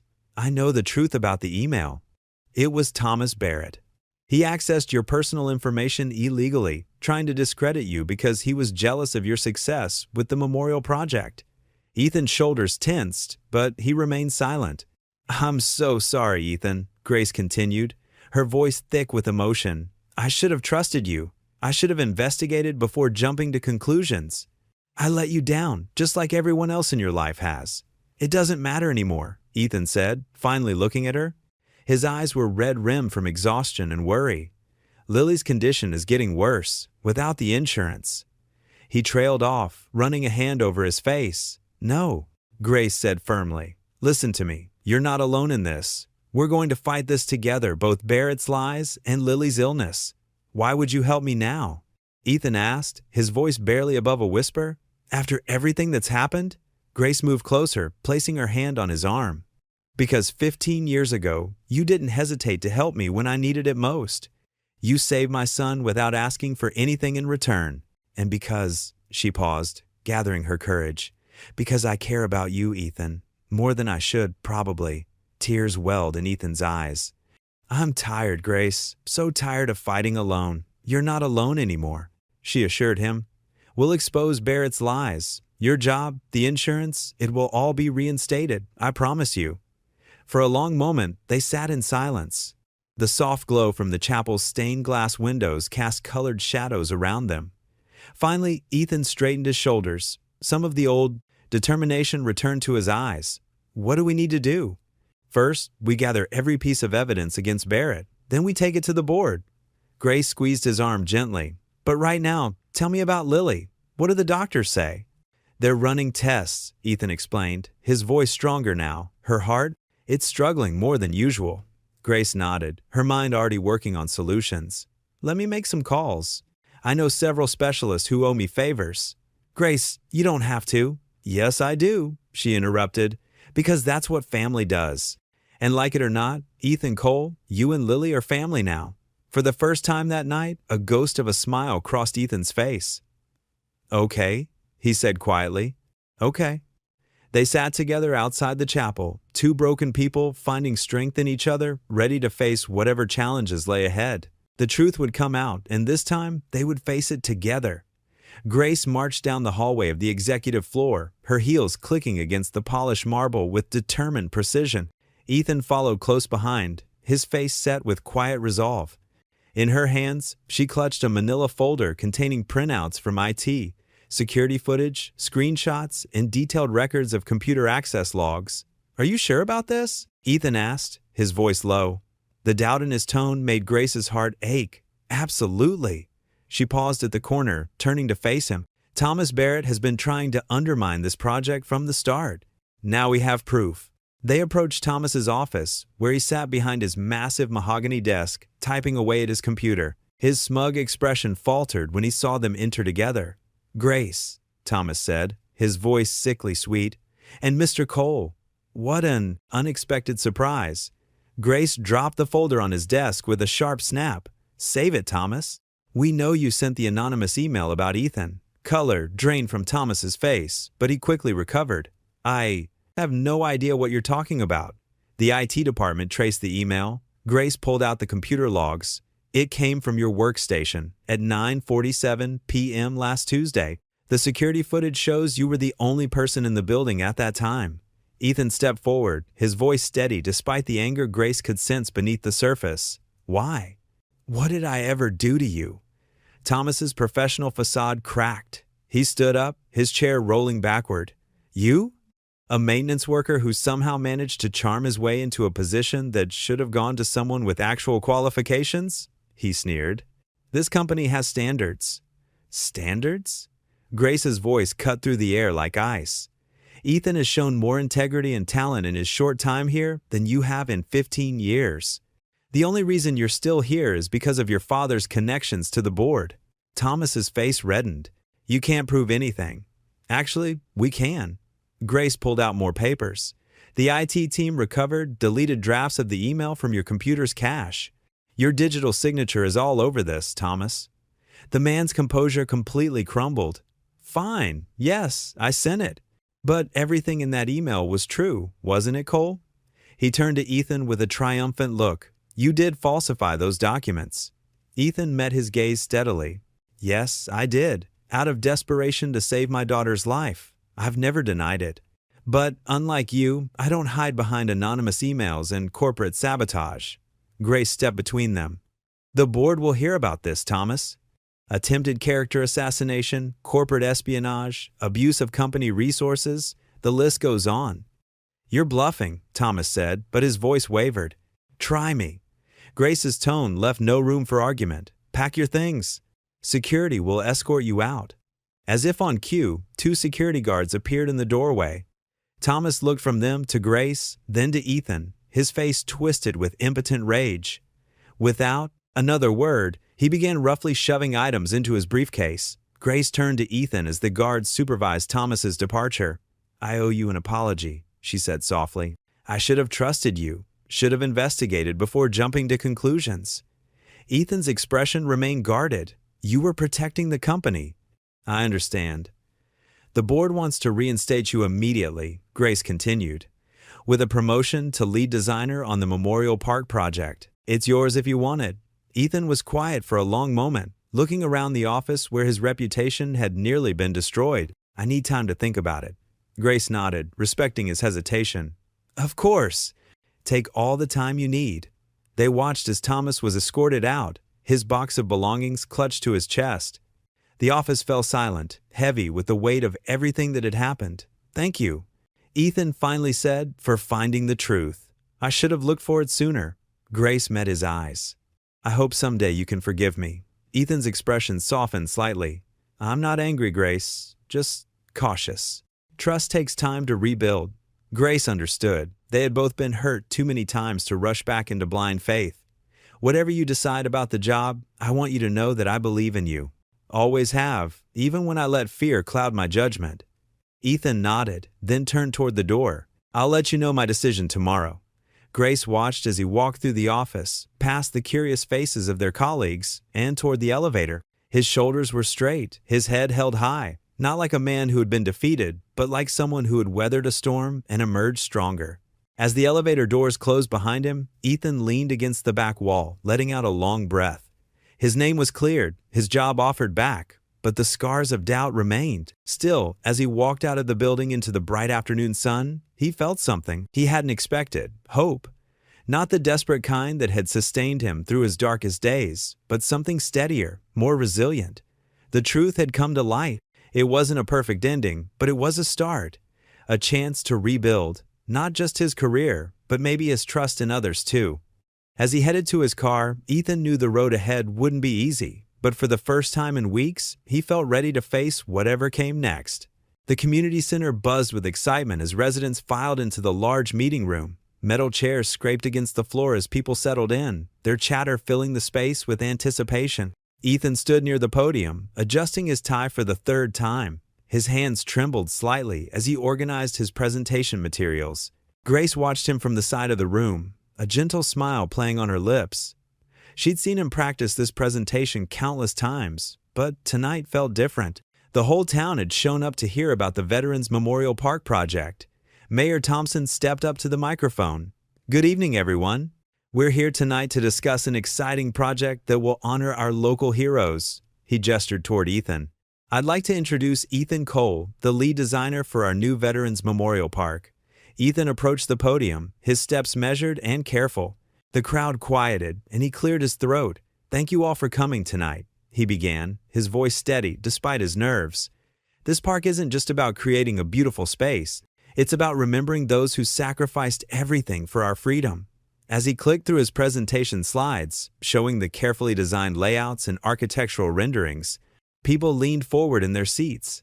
Ethan's passion shone through as he described each element: the reflecting pool, the memorial wall with names etched in granite, the peaceful garden spaces where families could gather and remember their loved ones. "Centerpiece," Ethan said, pulling up an image of a stunning bronze sculpture, "will be this piece called Eternal Watch. It represents the guardians who keep us safe, both past and present." An elderly veteran in the front row raised his hand. "Son, did you serve?" "No, sir," Ethan replied honestly, "but my brother did. He never came home from his last tour." His voice caught slightly, and Grace felt her heart tighten. She'd never heard him speak about his brother before. The veteran nodded solemnly. "You've done him proud with this design. Son, you've done all of us proud." A wave of murmured agreement rippled through the crowd. Someone started clapping, and soon the whole room joined in. Ethan's cheeks flushed with emotion as he looked out at the sea of supportive faces. After the presentation, people lined up to shake Ethan's hand and share their stories. A young widow showed him a photo of her husband who died in service. An older couple talked about their daughter currently deployed overseas. Each conversation seemed to strengthen Ethan's resolve, adding deeper meaning to the project. Grace hung back, watching as Ethan connected with each person. She saw how naturally he listened, how genuinely he cared about their stories. It was more than just professional courtesy, it was pure compassion. As the crowd thinned out, Grace approached him. "That went wonderfully," she said softly. Ethan ran a hand through his hair, looking both exhausted and energized. "I never expected this kind of response. These people, their stories. It makes everything we've been working for feel so much more important." "Would you like to take a walk?" Grace asked. "The park across the street is lovely at sunset." They strolled together in comfortable silence, the evening air cool and fresh. The sky painted itself in shades of orange and pink, casting long shadows across the grass. "You know," Grace said, stopping near a wooden bench, "I've been watching you these past months. The way you pour your heart into every detail of this project, how you listen to everyone's input, how you never give up, even when things get difficult." She turned to face him. "It's not just about the work anymore, Ethan." Ethan's eyes met hers, understanding dawning in their depths. "I've felt it too," he admitted quietly. "When you defended me during the investigation, when you believed in me, even when everything looked bad, it meant more than just professional support." Grace stepped closer. "I find myself thinking about you even when we're not working, about your strength, your dedication to Lily, your kindness." She took a deep breath. "I care about you, Ethan. More than I expected to." "Grace," Ethan's voice was tender. "These past months, working with you, getting to know you, you've helped me believe in myself again, in possibilities I thought were long gone." He reached out and gently took her hand. "I care about you too." They stood there in the fading light, hands clasped, sharing a moment of perfect understanding. No grand declarations, no dramatic gestures. Oh my, just two people acknowledging the quiet bond that had grown between them, as natural as the sunset painting the sky above. The moment held all the promise of something new beginning, something neither of them had been looking for but had found in each other. In the distance, the community center lights began to switch off, marking the end of the successful presentation night. But for Ethan and Grace, it marked the beginning of something much more meaningful. Ethan sat in Dr. Martinez's office, his hands gripping the armrests of the chair so tightly his knuckles had turned white. The doctor's words seemed to float in the air between them, too wonderful to be real. "You're saying there's a match?" Ethan's voice cracked. "For Lily?" Dr. Martinez nodded, her kind eyes crinkling at the corners. "Yes, Mr. Cole, the experimental procedure we discussed last month? We found a perfect match for Lily. The success rate for this type of compatibility is remarkable." Ethan leaned forward, his heart pounding. "And the risks?" "Every procedure has risks," Dr. Martinez explained, shuffling through her papers. "But given Lily's age and overall health improvements these past few months, she's an ideal candidate. The new insurance from your job covers most of it." A wave of emotion washed over Ethan. Just months ago, he'd been working 3 jobs, barely keeping his head above water. Now, sitting in this clean, bright office, hearing about a chance to save his daughter's life, it felt like a dream. The drive to Grace's office was a blur. Ethan's hand shook as he parked his car, the morning sun glinting off the glass building. He found her in the conference room, reviewing blueprints for the memorial park. "Grace?" His voice was barely above a whisper. She looked up, immediately sensing something was different. "Ethan? What's wrong?" They found a match. The words tumbled out. "For Lily. The experimental procedure. She's eligible. The insurance. Your job. Everything." He stopped, overwhelmed. Grace's face lit up with joy. She crossed the room and, without hesitation, pulled him into a tight hug. "That's wonderful news." When they separated, Ethan wiped his eyes. "I wouldn't be here without you, Grace. You gave me this chance. You believed in me when no one else did." Grace shook her head, her eyes soft. "No, Ethan, you did this. Your determination, your faith, that's what got you here. I just opened a door. You walked through it yourself. But after everything that happened, the scandal, the suspension, you still fought for me. Because I knew who you really were," Grace said quietly. "I've known since that day 15 years ago, when you saved my son without thinking twice about your own safety." They stood in comfortable silence for a moment, both remembering how far they'd come. Grace squeezed his hand. "When is the procedure?" "Tomorrow morning," Ethan replied. "They want to move quickly while the match is viable. Do you want me to come with you?" Ethan felt a surge of gratitude. "Would you? Lily would love to see you." Later that evening, Ethan sat beside Lily's hospital bed. She looked small against the white sheets, but her eyes were bright with hope. The machines beeped steadily around them, a rhythm he'd grown accustomed to over the years. "Dad." Lily's voice was soft. "Are you scared?" Ethan took her hand, marveling at how strong his 14-year-old daughter had become. "A little," he admitted. "But I'm more excited than scared." "Me too." Lily squeezed his hand. "Remember when you used to tell me that God has a plan, even when we can't see it?" "I remember. I think I see it now." Lily's eyes filled with tears. "All those times you worked so hard. All those nights you thought I was asleep, but I heard you praying. It was leading to this, wasn't it?" Ethan felt his own eyes well up. He gathered Lily in his arms, careful of the IV lines. "Yeah, sweetheart, I think it was. Promise me everything will be okay?"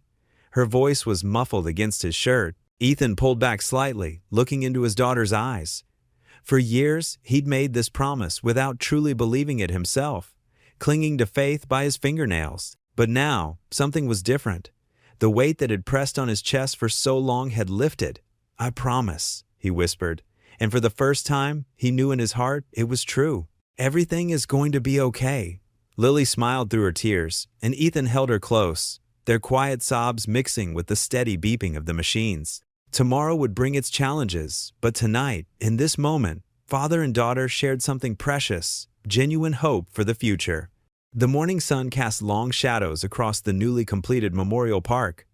American flags fluttered in the gentle breeze as hundreds of people gathered for the grand opening ceremony. Polished granite monuments stood proud against the backdrop of flowering cherry trees, their pink blossoms dancing in the air. Ethan adjusted his tie, feeling out of place in the formal suit Grace had insisted he wear. His hands trembled as he reviewed his speech notes one last time. The crowd before him was a sea of faces. Veterans in their dress uniforms, local officials in business attire, and community members who had supported the project from the start. "You've got this," Grace whispered, squeezing his arm. She looked elegant in a navy blue dress, her presence beside him giving him strength. Mayor Thompson approached the podium first. "Ladies and gentlemen, what you see before you today is more than just a memorial. It's a testament to the power of vision, dedication, and heart. And we have one man to thank for bringing this dream to life, Ethan Cole." The applause thundered through the park. Ethan took a deep breath and walked to the podium, his footsteps echoing on the wooden stage. He looked out at the crowd, spotting Lily in her favorite yellow dress, sitting in the front row. She gave him a thumbs up. "Thank you, Mayor Thompson," Ethan began, his voice steady despite his nerves. "When I first dreamed of this memorial, I was thinking of my brother James. He gave his life serving our country, like so many others we honor here today." He paused, gathering his thoughts. "But this park has become something more. It's become a symbol of hope, of second chances, and of the power of community." As he spoke, his eyes swept across the monuments, each one carefully designed to tell a story. The central fountain, shaped like an eternal flame, sparkled in the morning light. The memorial walk, lined with personalized bricks bearing the names of fallen heroes, wound through gardens of native flowers. Each element you see here represents a story of sacrifice, courage, and love. Ethan continued, his voice growing stronger. "The eternal flame reminds us that their light will never dim. The memorial walk ensures their names will never be forgotten. And these gardens." He gestured to the carefully planned landscaping. "These gardens represent life continuing, growing, thriving because of their sacrifice." In the crowd, several veterans wiped away tears. Grace stood at the side of the stage, her eyes shining with pride and something deeper, understanding perhaps, or love. "But this park isn't just about remembering loss," Ethan said. "It's about celebrating life, about honoring those who gave everything so we could live in freedom. It's about family, community, and the bonds that hold us together even in our darkest moments." As he finished his speech, the audience rose in a standing ovation. Mayor Thompson returned to the podium to present Ethan with a plaque of recognition, but Ethan barely heard the words over the thunder of applause. After the ceremony, people mingled in the park, exploring the monuments and sharing stories. Ethan found himself surrounded by well-wishers, each wanting to share their appreciation or a personal memory of a loved one honored in the park. Grace appeared at his side, accompanied by a tall, well-dressed young man in his late 20s. Something about his features seemed familiar to Ethan, but he couldn't quite place it. "Ethan," Grace said, her voice full of emotion, "I'd like you to meet someone very special. This is my son, David." Ethan's heart skipped a beat as recognition dawned. The last time he'd seen David, he'd been a terrified toddler in the midst of a hurricane. Now here he stood, confident and successful, with his mother's elegant bearing and kind eyes. "Mr. Cole," David said, extending his hand, "I've waited a long time to thank you properly. You saved my life during that hurricane. I wouldn't be here today if it weren't for you." Ethan shook David's hand, overwhelmed by the moment. "Please, call me Ethan. I can hardly believe how much you've grown. Mom's told me everything." David continued, "About the park, about Lily." He paused, his expression growing serious. "That's actually why I'm here. I want to help." Grace touched Ethan's arm.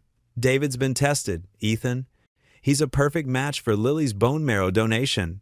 The world seemed to stop spinning for a moment. Ethan stared at David, unable to process what he was hearing. You'd do that?" David's smile was warm and genuine. "How could I not? You gave me a chance at life. Now it's my turn to pass that gift on." Ethan's vision blurred with tears. Across the park, he could see Lily talking with some of the veterans, her face animated as she listened to their stories. His daughter, who might now have a real chance at a healthy life thanks to the son of the woman he was growing to love. The moment felt surreal, standing in this park that represented so much hope and sacrifice, receiving news that could change everything. The morning sun caught the eternal flame fountain, sending sparkles of light dancing across their faces. In that moment, Ethan understood with perfect clarity that sometimes the greatest miracles come full circle, connecting past and present in ways we could never imagine. The morning sun cast long shadows across the newly completed Memorial Park. American flags fluttered in the gentle breeze as hundreds of people gathered for the grand opening ceremony.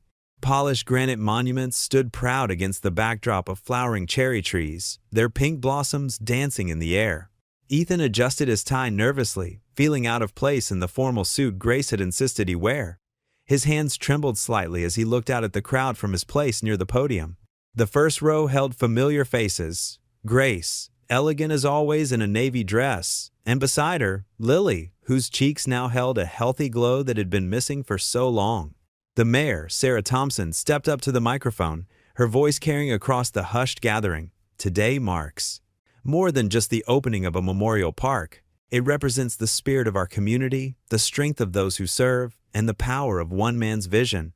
Ethan's chest tightened as the mayor continued. He thought of all the long nights, the countless revisions, and the unwavering support that had brought this dream to life.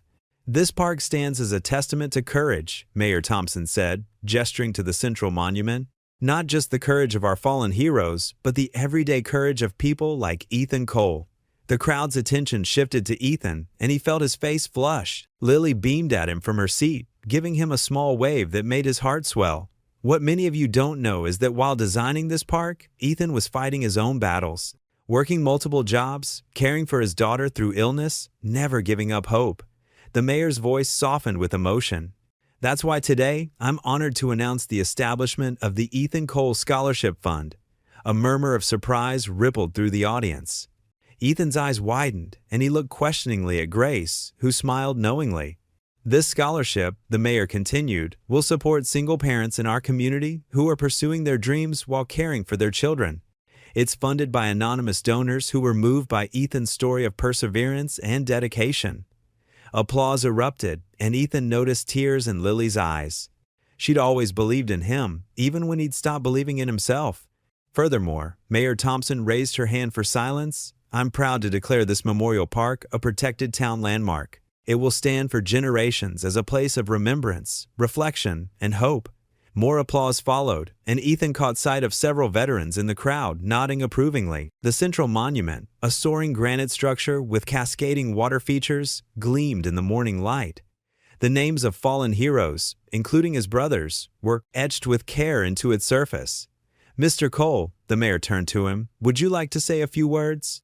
Ethan hadn't prepared a speech, but as he approached the podium, the words came naturally. "This park," he began, his voice steady despite his nerves, "was built on faith. Faith in our community, faith in each other, and faith that even in our darkest moments, light will find its way through. He paused, looking at Lily, who sat straighter in her chair. Her color was better than it had been in months, and the sight gave him strength to continue. When I started this project, I was at my lowest point, working 3 jobs, watching my daughter struggle with illness, feeling like I'd failed as a father. His voice cracked slightly.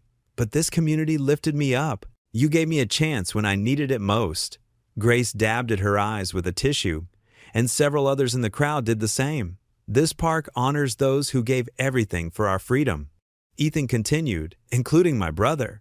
But it also represents something more, the power of second chances, of hope, and of never giving up. As he finished speaking, Lily couldn't contain herself any longer. She jumped up from her chair, her strength apparent in every movement.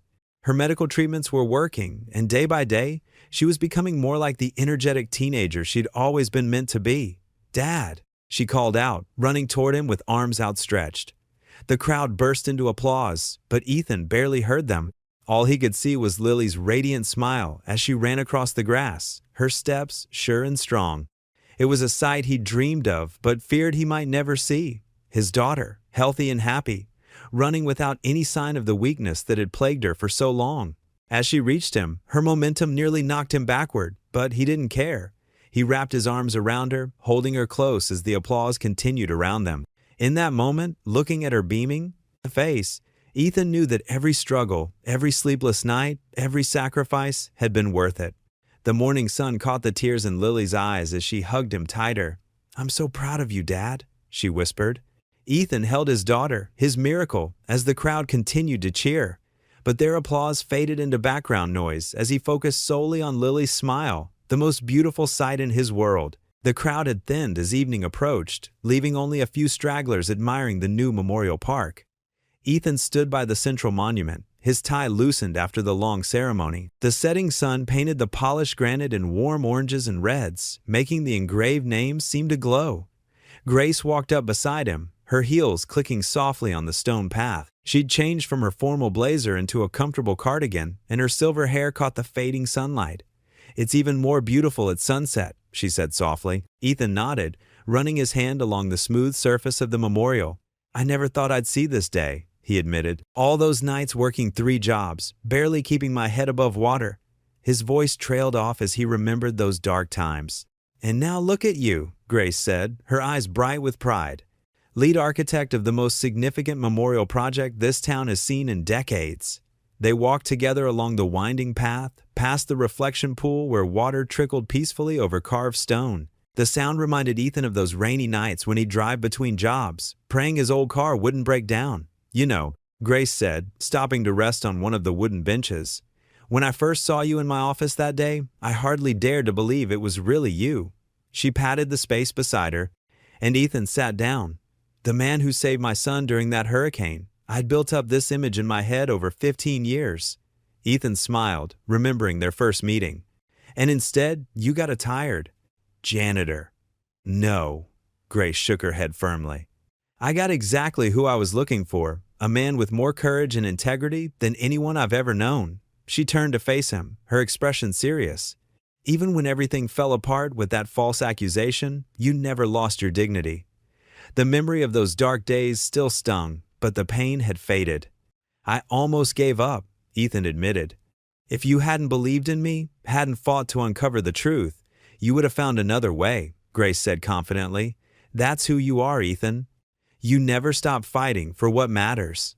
They sat in comfortable silence for a moment, watching the last visitors make their way through the park. In the distance, Lily and David were talking animatedly near the cherry trees, their laughter carrying on the evening breeze. "I never expected to feel this kind of happiness again," Grace said quietly, her eyes following their children. "After Rachel died, after everything fell apart, I thought that chapter of my life was closed forever." Ethan understood completely. After losing his wife, he'd locked away any hope of finding joy again, focusing solely on survival. "Life has a way of surprising us," he said, thinking of all the twists and turns that had led them here. Grace reached over and took his hand, her fingers warm against his. "When I think about how close we came to never finding each other again," she squeezed his hand gently. All those years, you were right here in town, struggling alone while I was searching everywhere else. Maybe we weren't ready to find each other yet, Ethan suggested. Maybe we both needed to walk our own paths first. A cool evening breeze rustled through the trees, carrying the sweet scent of cherry blossoms. Grace leaned back, looking up at the deepening twilight sky. Do you remember what you said to me that night, during the hurricane, when you handed David to me? Ethan closed his eyes, remembering the howling wind, the driving, rain, the terrified toddler in his arms. I said, "Hold on to hope." Those words stayed with me all these years, Grace said softly. Through every dead end, every disappointment, every time I thought about giving up the search. She turned to look at him, her eyes shining with unshed tears. You gave me more than just my son back that night. You gave me something to believe in. Ethan felt his own eyes growing damp. He looked around at the park he'd designed, at their children laughing together, at the woman beside him who had helped him rebuild his life. And you gave me a second chance when I needed it most. Grace smiled, wiping at her eyes. Look at us, she laughed softly. Getting emotional on a park bench? Well, it is a memorial, Ethan said with a gentle smile.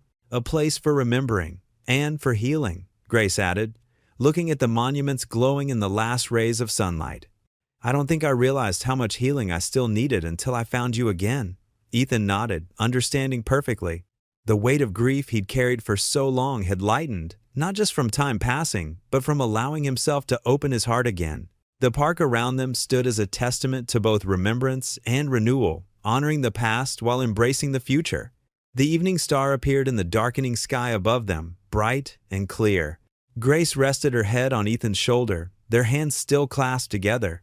In the peaceful quiet of the memorial park, surrounded by the legacy they'd built together, they sat in comfortable silence, two hearts that had found their way home. The autumn breeze rustled through the memorial park's newly planted trees as Ethan studied the blueprints spread across the picnic table. Grace sat beside him, her shoulder touching his as they reviewed plans for their newest project, a community center adjacent to the park. The late afternoon sun cast long shadows across the paper, highlighting their penciled notes and sketches. What if we moved the children's area here? Grace pointed to a corner of the blueprint. It would give them a better view of the park while their parents are in meetings. Ethan nodded, feeling the warmth of her presence beside him. That makes sense. And we could add windows along this wall. He traced his finger along the paper. Natural light would make the space feel more welcoming. They had been working together like this for weeks now, their professional partnership evolving into something deeper. The easy rhythm of their collaboration felt as natural as breathing. Ethan found himself looking forward to these moments, not just for the work, but for the quiet comfort of being with Grace. You're good at this, Grace said softly, her eyes meeting his. Seeing the potential in spaces, making them work for people. I had a good teacher. Ethan smiled, remembering how she'd believed in him from the start. You gave me a chance when nobody else would. Grace touched his hand gently. You earned it, Ethan. Every bit of it. They sat in comfortable silence for a moment, watching the sun sink lower in the sky. The memorial park had become their special place, a symbol of everything they'd overcome together. The polished stone monuments gleamed in the fading light, a testament to resilience and hope. I've been thinking, Grace said, her voice careful but warm. The firm is opening a new branch in the next town over. They need someone to head up the community development division. Ethan turned to look at her, surprised. Are you offering me a job? I'm offering you a partnership. Grace's eyes sparkled. Your design work has brought in more community projects than we've ever had. The board wants to expand that success. Ethan's heart raced at the possibility. It wasn't just a job offer, it was an opportunity to build something lasting, to help other communities the way they'd helped this one. That's incredible, Grace. There's more, she continued, taking his hand. I've also been thinking about us, about the future. The way she said us made Ethan's breath catch. They'd been dancing around this topic for weeks, both aware of the growing connection between them, but cautious about taking the next step. I'm not getting any younger, Grace said with a small laugh, and life's too short to waste time being afraid of happiness. I want to build something with you, Ethan. Not just buildings and parks, but a life. Ethan squeezed her hand, emotion thick in his throat. I want that too. From across the park, they heard Lily's laughter. She was walking with David, Grace's son, the two of them having formed a close bond since his bone marrow donation had saved her life. Lily's cheeks were pink with health, her steps strong and sure, such a contrast to the fragile girl she'd been just months ago. "Look at them," Grace whispered, her eyes misty. "Sometimes I still can't believe how everything worked out." "God works in mysterious ways," Ethan said, watching their children approach. Lily's recovery had been nothing short of miraculous, and seeing her now, full of life and joy, made his heart swell with gratitude. "Dad!" Lily called out, jogging over to them. "David's teaching me about photography. Can we use the community center for an art class when it's built?" "I think that could be arranged," Grace answered, sharing a knowing look with Ethan. "Your father and I were just discussing some ideas for the space." David joined them at the table, peering at the blueprints. "This looks amazing. Will there be room for a dark room?" "We'll make room," Ethan promised, watching as both kids bent over the plans, pointing out features they liked and suggesting changes. The sight of them together, planning and dreaming, filled him with profound peace. Grace leaned against him slightly, her presence steady and reassuring. "You know," she said quietly, "I always dreamed of having a family like this. People who support each other, who build things together." "Me too," Ethan replied, thinking of all the lonely years after losing his wife, all the nights he'd wondered if he and Lily would ever find their way to happiness again. Lily looked up from the blueprints, her face glowing with excitement. "Can we get ice cream to celebrate?" "David says there's a new place downtown that makes sundaes as big as your head." "That sounds perfect," Grace laughed, standing and gathering the blueprints. "I think we have a lot to celebrate." As they packed up their work, Ethan watched Lily help David fold the larger sheets, her movements strong and confident. She caught him looking and gave him a brilliant smile, the same smile that had kept him going through the darkest times, now brightened by perfect health and genuine happiness. Grace slipped her hand into his as they walked toward their cars, Lily and David chattering ahead of them. The setting sun painted the sky in shades of pink and gold, casting a warm glow over the Memorial Park, their park, the place where everything had changed. "Ready?" Grace asked softly, and Ethan knew she meant more than just ice cream. "Yeah," he said, squeezing her hand. "Mole, I really am." Lily turned back to them, her face radiant with joy, and Ethan felt the last pieces of his world click into place. His daughter was healthy, he had meaningful work that helped others. And now, with Grace beside him, he had a chance at the kind of love he thought he'd never find again. The family walked together toward their cars, their laughter echoing across the park as the day's last light painted everything in gold. Lily's eyes met his, full of understanding and happiness, and Ethan saw in them everything he'd ever hoped for: health, love, and the promise of tomorrow. The autumn breeze rustled through the Memorial Park's newly planted trees as Ethan studied the blueprints spread across the picnic table. Grace sat beside him, her shoulder touching his as they reviewed plans for their newest project, a community center adjacent to the park. The late afternoon sun cast long shadows across the paper, highlighting their penciled notes and sketches. "What if we moved the children's area here?" Grace pointed to a corner of the blueprint. "It would give them a better view of the park while their parents are in meetings." Ethan nodded, feeling the warmth of her presence beside him. "That makes sense." "And we could add windows along this wall." He traced his finger along the paper. "Natural light would make the space feel more welcoming." They had been working together like this for weeks now, their professional partnership as natural as their personal one. The firm had promoted Ethan to lead architect after the success of the Memorial Park, and Grace had stepped back from her CEO duties to focus more on the charitable wing of the company. "Dad!" Lily's voice carried across the park. She was walking toward them with David, Grace's son, both carrying takeout bags from the diner where Ethan used to work. "We brought dinner." Ethan smiled, watching his daughter's healthy glow as she bounded across the grass. Her recovery had been remarkable, thanks to David's bone marrow donation. The two had formed a special bond since then, like the siblings neither had ever had. "Perfect timing," Grace called out, clearing space on the table. "Your father was about to start another design revision?" "Was not," Ethan protested with a laugh, but he knew she was right. His perfectionist tendencies had only grown stronger since taking on more responsibility at the firm. David set the bags down and pulled out containers of food. "Mom, remember that charity event next week? The hospital foundation wants you to speak about the new pediatric wing." Grace nodded, opening her container of salad. "Thanks for reminding me. Ethan, would you mind coming with me? Some of the donors want to hear about your experience with the healthcare system." "Of course," Ethan replied. "Touch that." His story could help other families avoid the struggles he'd faced. He watched as Grace organized the containers, her efficient movements, so familiar now. She caught him looking and smiled, the kind of smile that still made his heart skip. "Oh!" Lily exclaimed, pulling out her phone. "Mrs. Martinez from the community college called. They want you to give a guest lecture in their architecture program, Dad." Ethan blinked in surprise. Just a year ago, he'd been working 3 jobs just to keep his head above water. Now, people wanted to hear him speak about design theory. "You should do it," Grace encouraged, touching his hand.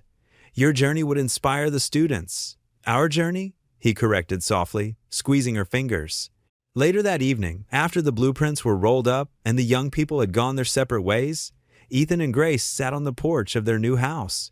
The sunset painted the sky in brilliant oranges and pinks, reminding Ethan of the morning he'd first walked into the firm, desperate for a chance.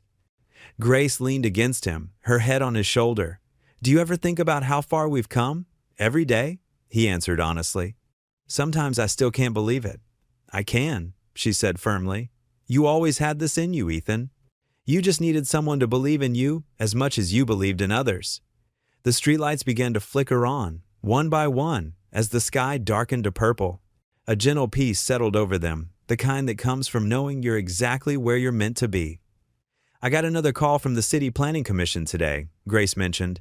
"They want us to consider designing more affordable housing projects." Ethan nodded thoughtfully. "We could incorporate some of the energy-efficient features we used in the community center. Make them sustainable for families in the long run." "Always thinking of others," Grace murmured approvingly. "I learned from the best," he replied, kissing the top of her head. They sat, in comfortable silence, watching the last rays of sunlight fade from the sky. The evening air was cool but not cold, perfect for porch sitting and dream sharing. From inside came the soft sounds of Lily practicing her piano. Another blessing of her recovery was the return of her music. A few stars began to appear in the darkening sky. Grace pointed to one particularly bright one. "Remember that night we stayed late at the office, planning the memorial park? You told me you used to wish on stars with your daughter." "I remember," Ethan said softly. "These days, I don't need to wish so much. Everything I need is right here." Grace snuggled closer, and they watched as more stars emerged, twinkling like scattered diamonds against the velvet sky. The world felt right, peaceful in a way Ethan hadn't experienced in years. All the struggles, the late nights, the worried days, they had led him here, to this moment, to this porch, to this woman who had changed everything by believing in him. The gentle creaking of the porch swing marked time as they sat together, 2 people who had found each other against all odds, building a life neither had dared to imagine possible. The evening settled around them like a comfortable blanket, full of promise and peace. The morning sun painted golden streaks across Ethan's desk as he studied the plans for his newest memorial project. The small town of Cedar Grove had commissioned him after seeing his work on the Veterans Memorial Park. His reputation had grown steadily over the past few months, and requests for his designs were coming in from all over the state. Ethan leaned back in his chair, taking in the view from his new office. The firm had given him a corner space with large windows, a far cry from his early days as a maintenance worker. Family photos lined his desk. Lily at her recent school dance, beaming with health and happiness. A candid shot of Grace laughing during their weekend barbecue. And his favorite, all 3. All of them together at the park's opening ceremony. A gentle knock interrupted his thoughts. Grace stood in the doorway, elegant as always in her charcoal business suit. "The Cedar Grove Committee is here for the presentation," she said, her eyes warm with pride. Ethan gathered his materials, straightening his tie. "How do I look?" he asked, suddenly feeling nervous despite his growing experience. "Like the talented architect you are," Grace assured him, stepping forward to smooth his collar. Her touch was gentle, familiar. "You've got this, Ethan." In the conference room, Ethan laid out his vision for Cedar Grove's Memorial Garden. The committee members leaned forward, captivated by his presentation. He explained how the design would honor their town's mining history while creating a space for reflection and community gatherings. "The central fountain," Ethan explained, pointing to his detailed sketches, "represents the strength of your community. The cascading water symbolizes the continuous flow of memories from one generation to the next." His voice carried the quiet confidence that came from knowing his work mattered. Mayor Thompson of Cedar Grove nodded approvingly. Mr. Cole, your reputation precedes you, but these designs exceed our expectations. The way you've incorporated our town's history while creating something modern and meaningful, it's exactly what we hoped for. After the meeting, Grace pulled Ethan aside. They loved it, she said, squeezing his hand. 3 more towns have already called asking about similar projects. Ethan shook his head in amazement. Sometimes I still can't believe how much has changed. He glanced at his watch. I need to check on the construction site. Want to come along? Grace smiled. Lead the way, Mr. Architect. At the construction site, workers called out greetings as Ethan and Grace walked through. The memorial garden was taking shape, with stone pathways winding through newly graded earth. Ethan stopped to discuss details with the foreman, his expertise evident in every suggestion and adjustment. The retaining wall needs to curve more gradually here, he explained, sketching quickly on his notepad. It'll create a better flow for visitors and protect the garden during heavy rains. The foreman nodded respectfully. You've got an eye for these things, Mr. Cole. No wonder everyone's talking about your work. Later that afternoon, Ethan walked the perimeter of the site alone, imagining how the space would look when completed. The late sun cast long shadows across the ground, and a cool breeze carried the scent of fresh earth and possibility. He paused at the spot where the central fountain would stand. From here, he could see the entire project taking shape: the meditation gardens, the memorial wall, the children's play area. Each element had been carefully designed to bring healing and hope to the community. Walking through the partially completed paths, Ethan remembered his own journey. Just months ago, he'd been working 3 jobs, desperate to keep up with Lily's medical bills. Now, he was leading major projects. His daughter was healthy, and he had found love again with Grace. The firm was thriving under Grace's leadership. She had expanded their charitable initiatives, taking on more community projects while maintaining their commercial success. Together, they had built something remarkable, not just in their professional lives, but in their personal relationship as well. Ethan stopped at the highest point of the garden, where a stone bench would eventually offer visitors a view of the entire park.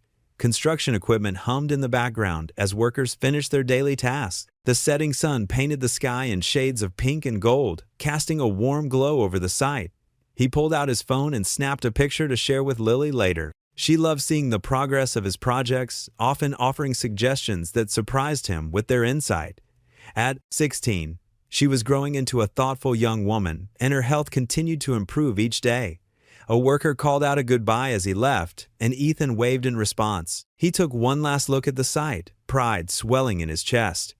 Each new project felt like another step forward, another chance to create something meaningful. The nervous maintenance worker who had once hidden his architectural dreams was gone, replaced by a confident designer who knew his worth. The upcoming weeks would be busy with multiple projects demanding his attention, but Ethan welcomed the challenge. He had learned that with faith, hard work, and the support of loved ones, anything was possible. As he headed back to his car, Ethan smiled, knowing that this success wasn't just his own, it belonged to everyone who had believed in him along the way. Grace would be waiting at the office to review more proposals, and Lily had a school presentation she wanted to practice with him tonight. His life was full in ways he never could have imagined.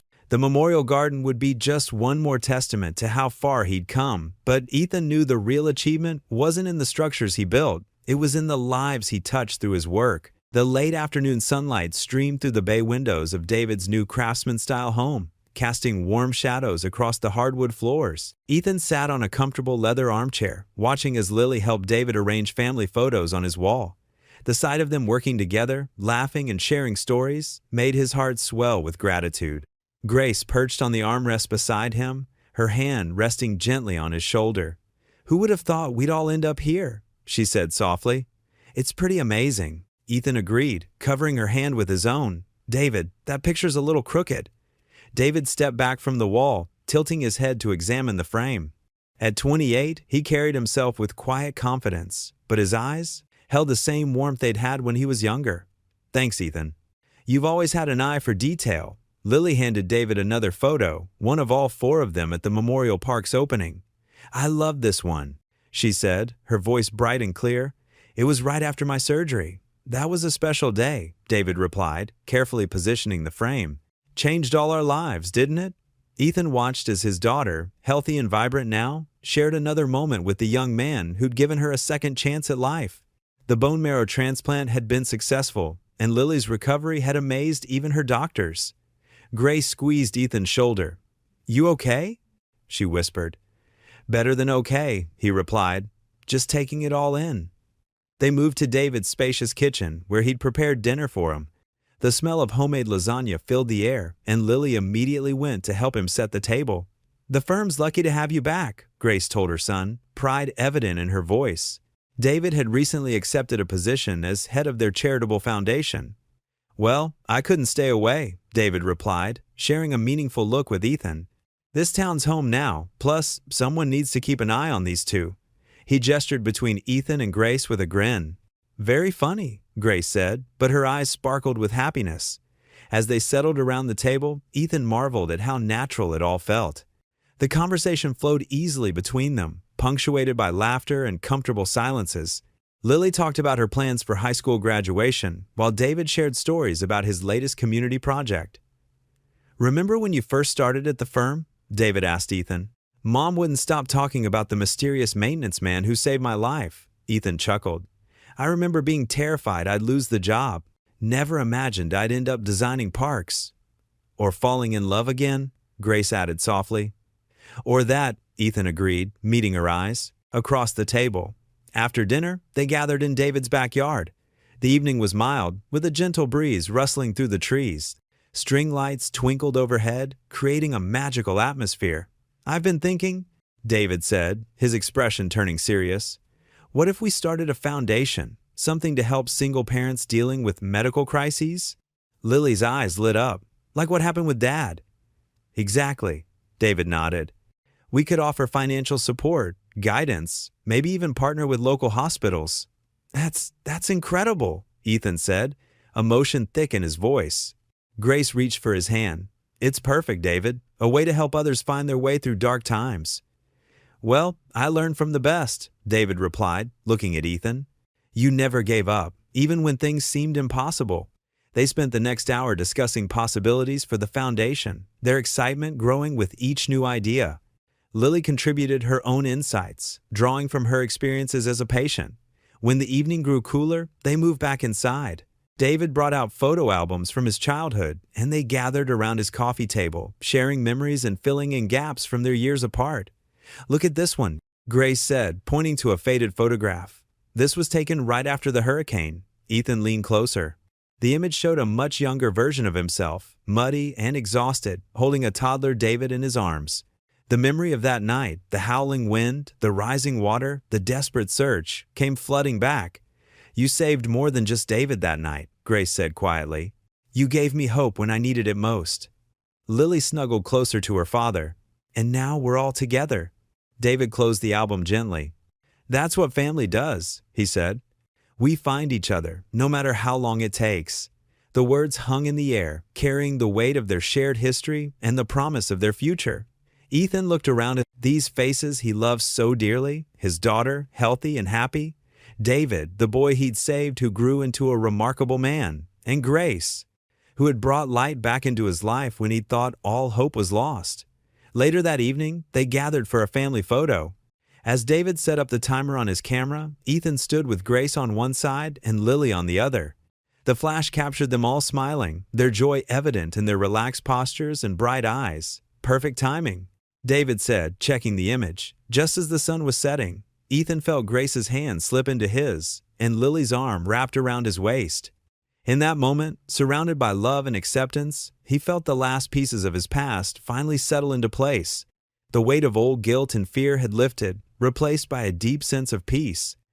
The simple truth washed over him. He had found his redemption not in grand gestures or dramatic moments, but in the quiet love of family, in second chances, and in the courage to begin again. Standing there, with Grace beside him and Lily's hand in his, Ethan knew he was exactly where he was meant to be. The morning sun painted golden streaks across the Memorial Park's polished stone walls. 1 year had passed since its dedication, but to Ethan Cole, it felt both like yesterday and a lifetime ago. He stood near the central fountain, watching families gather for the anniversary celebration. The cool autumn breeze carried the sweet scent of fresh-cut grass and late-blooming flowers. Rows of American flags fluttered along the winding paths, their gentle movement creating a rhythmic dance against the clear blue sky. Children played near the interactive exhibits, their laughter mixing with the soft splash of water from the fountain. Lily, now healthy and vibrant, helped volunteers set up chairs for the ceremony. Her long brown hair caught the sunlight as she moved, reminding Ethan of her mother. But instead of the familiar ache that usually accompanied such memories, he felt a gentle warmth. Time and love had slowly transformed his grief into grateful remembrance. "Penny, for your thoughts?" Grace's voice drew him from his reverie. She stood beside him, elegant as always in a navy blue dress, her silver-streaked hair catching the morning light. "Just thinking about miracles," Ethan replied, taking her hand. "A year ago, I wasn't sure Lily would."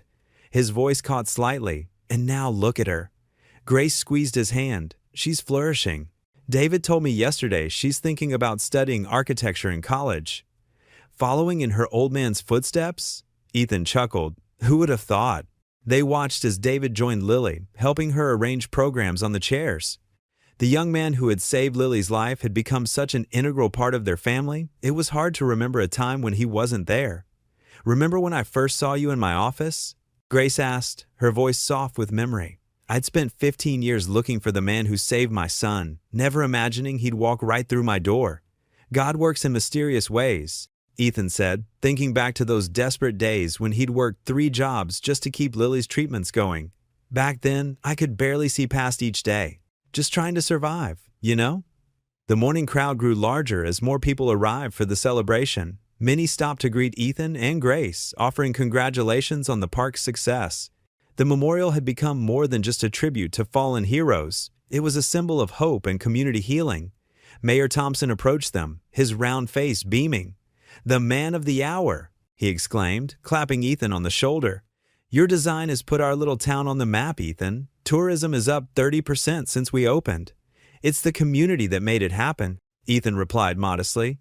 "I just drew some lines on paper." "Don't let him fool you," Grace interjected with a proud smile. "He poured his heart and soul into every detail."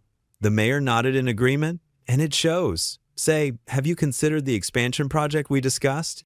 The city council's very interested in your proposal for the children's garden." "We're working on it," Grace assured him. "Ethan's been sketching some beautiful concepts." As the mayor moved on to greet other guests, Ethan led Grace toward the memorial wall where his brother's name was engraved. They stood in comfortable silence, reading the names etched in stone. "Sometimes I still can't believe how much has changed," Ethan said quietly. "A year ago, I was terrified of losing everything. Now," he gestured to the park, to Lily's laughing face, to their joined hands. "Now I have more than I ever dreamed possible." "We all do," Grace agreed. "This park isn't just about remembering loss anymore. It's about hope, about second chances." The ceremony was about to begin. Lily approached them, her eyes bright with excitement. "Dad, they want you to speak first." Ethan pulled his daughter into a quick hug. "How about you join me up there? You're as much a part of this story as anyone." Lily's face lit up. "Really? Really?" Grace confirmed, straightening Lily's collar with maternal care. "This is a family celebration after all." As they walked toward the podium together, Ethan felt a profound sense of gratitude wash over him. The morning sun had risen higher, casting shorter shadows across the memorial grounds.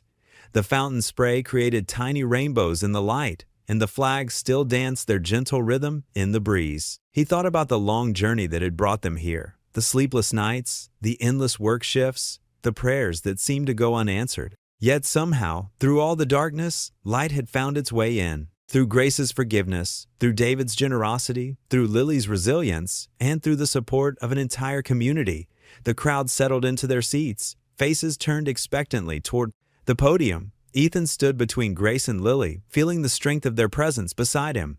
The morning sun warmed his face as he looked out over the gathered families, friends, and neighbors who had become part of their story.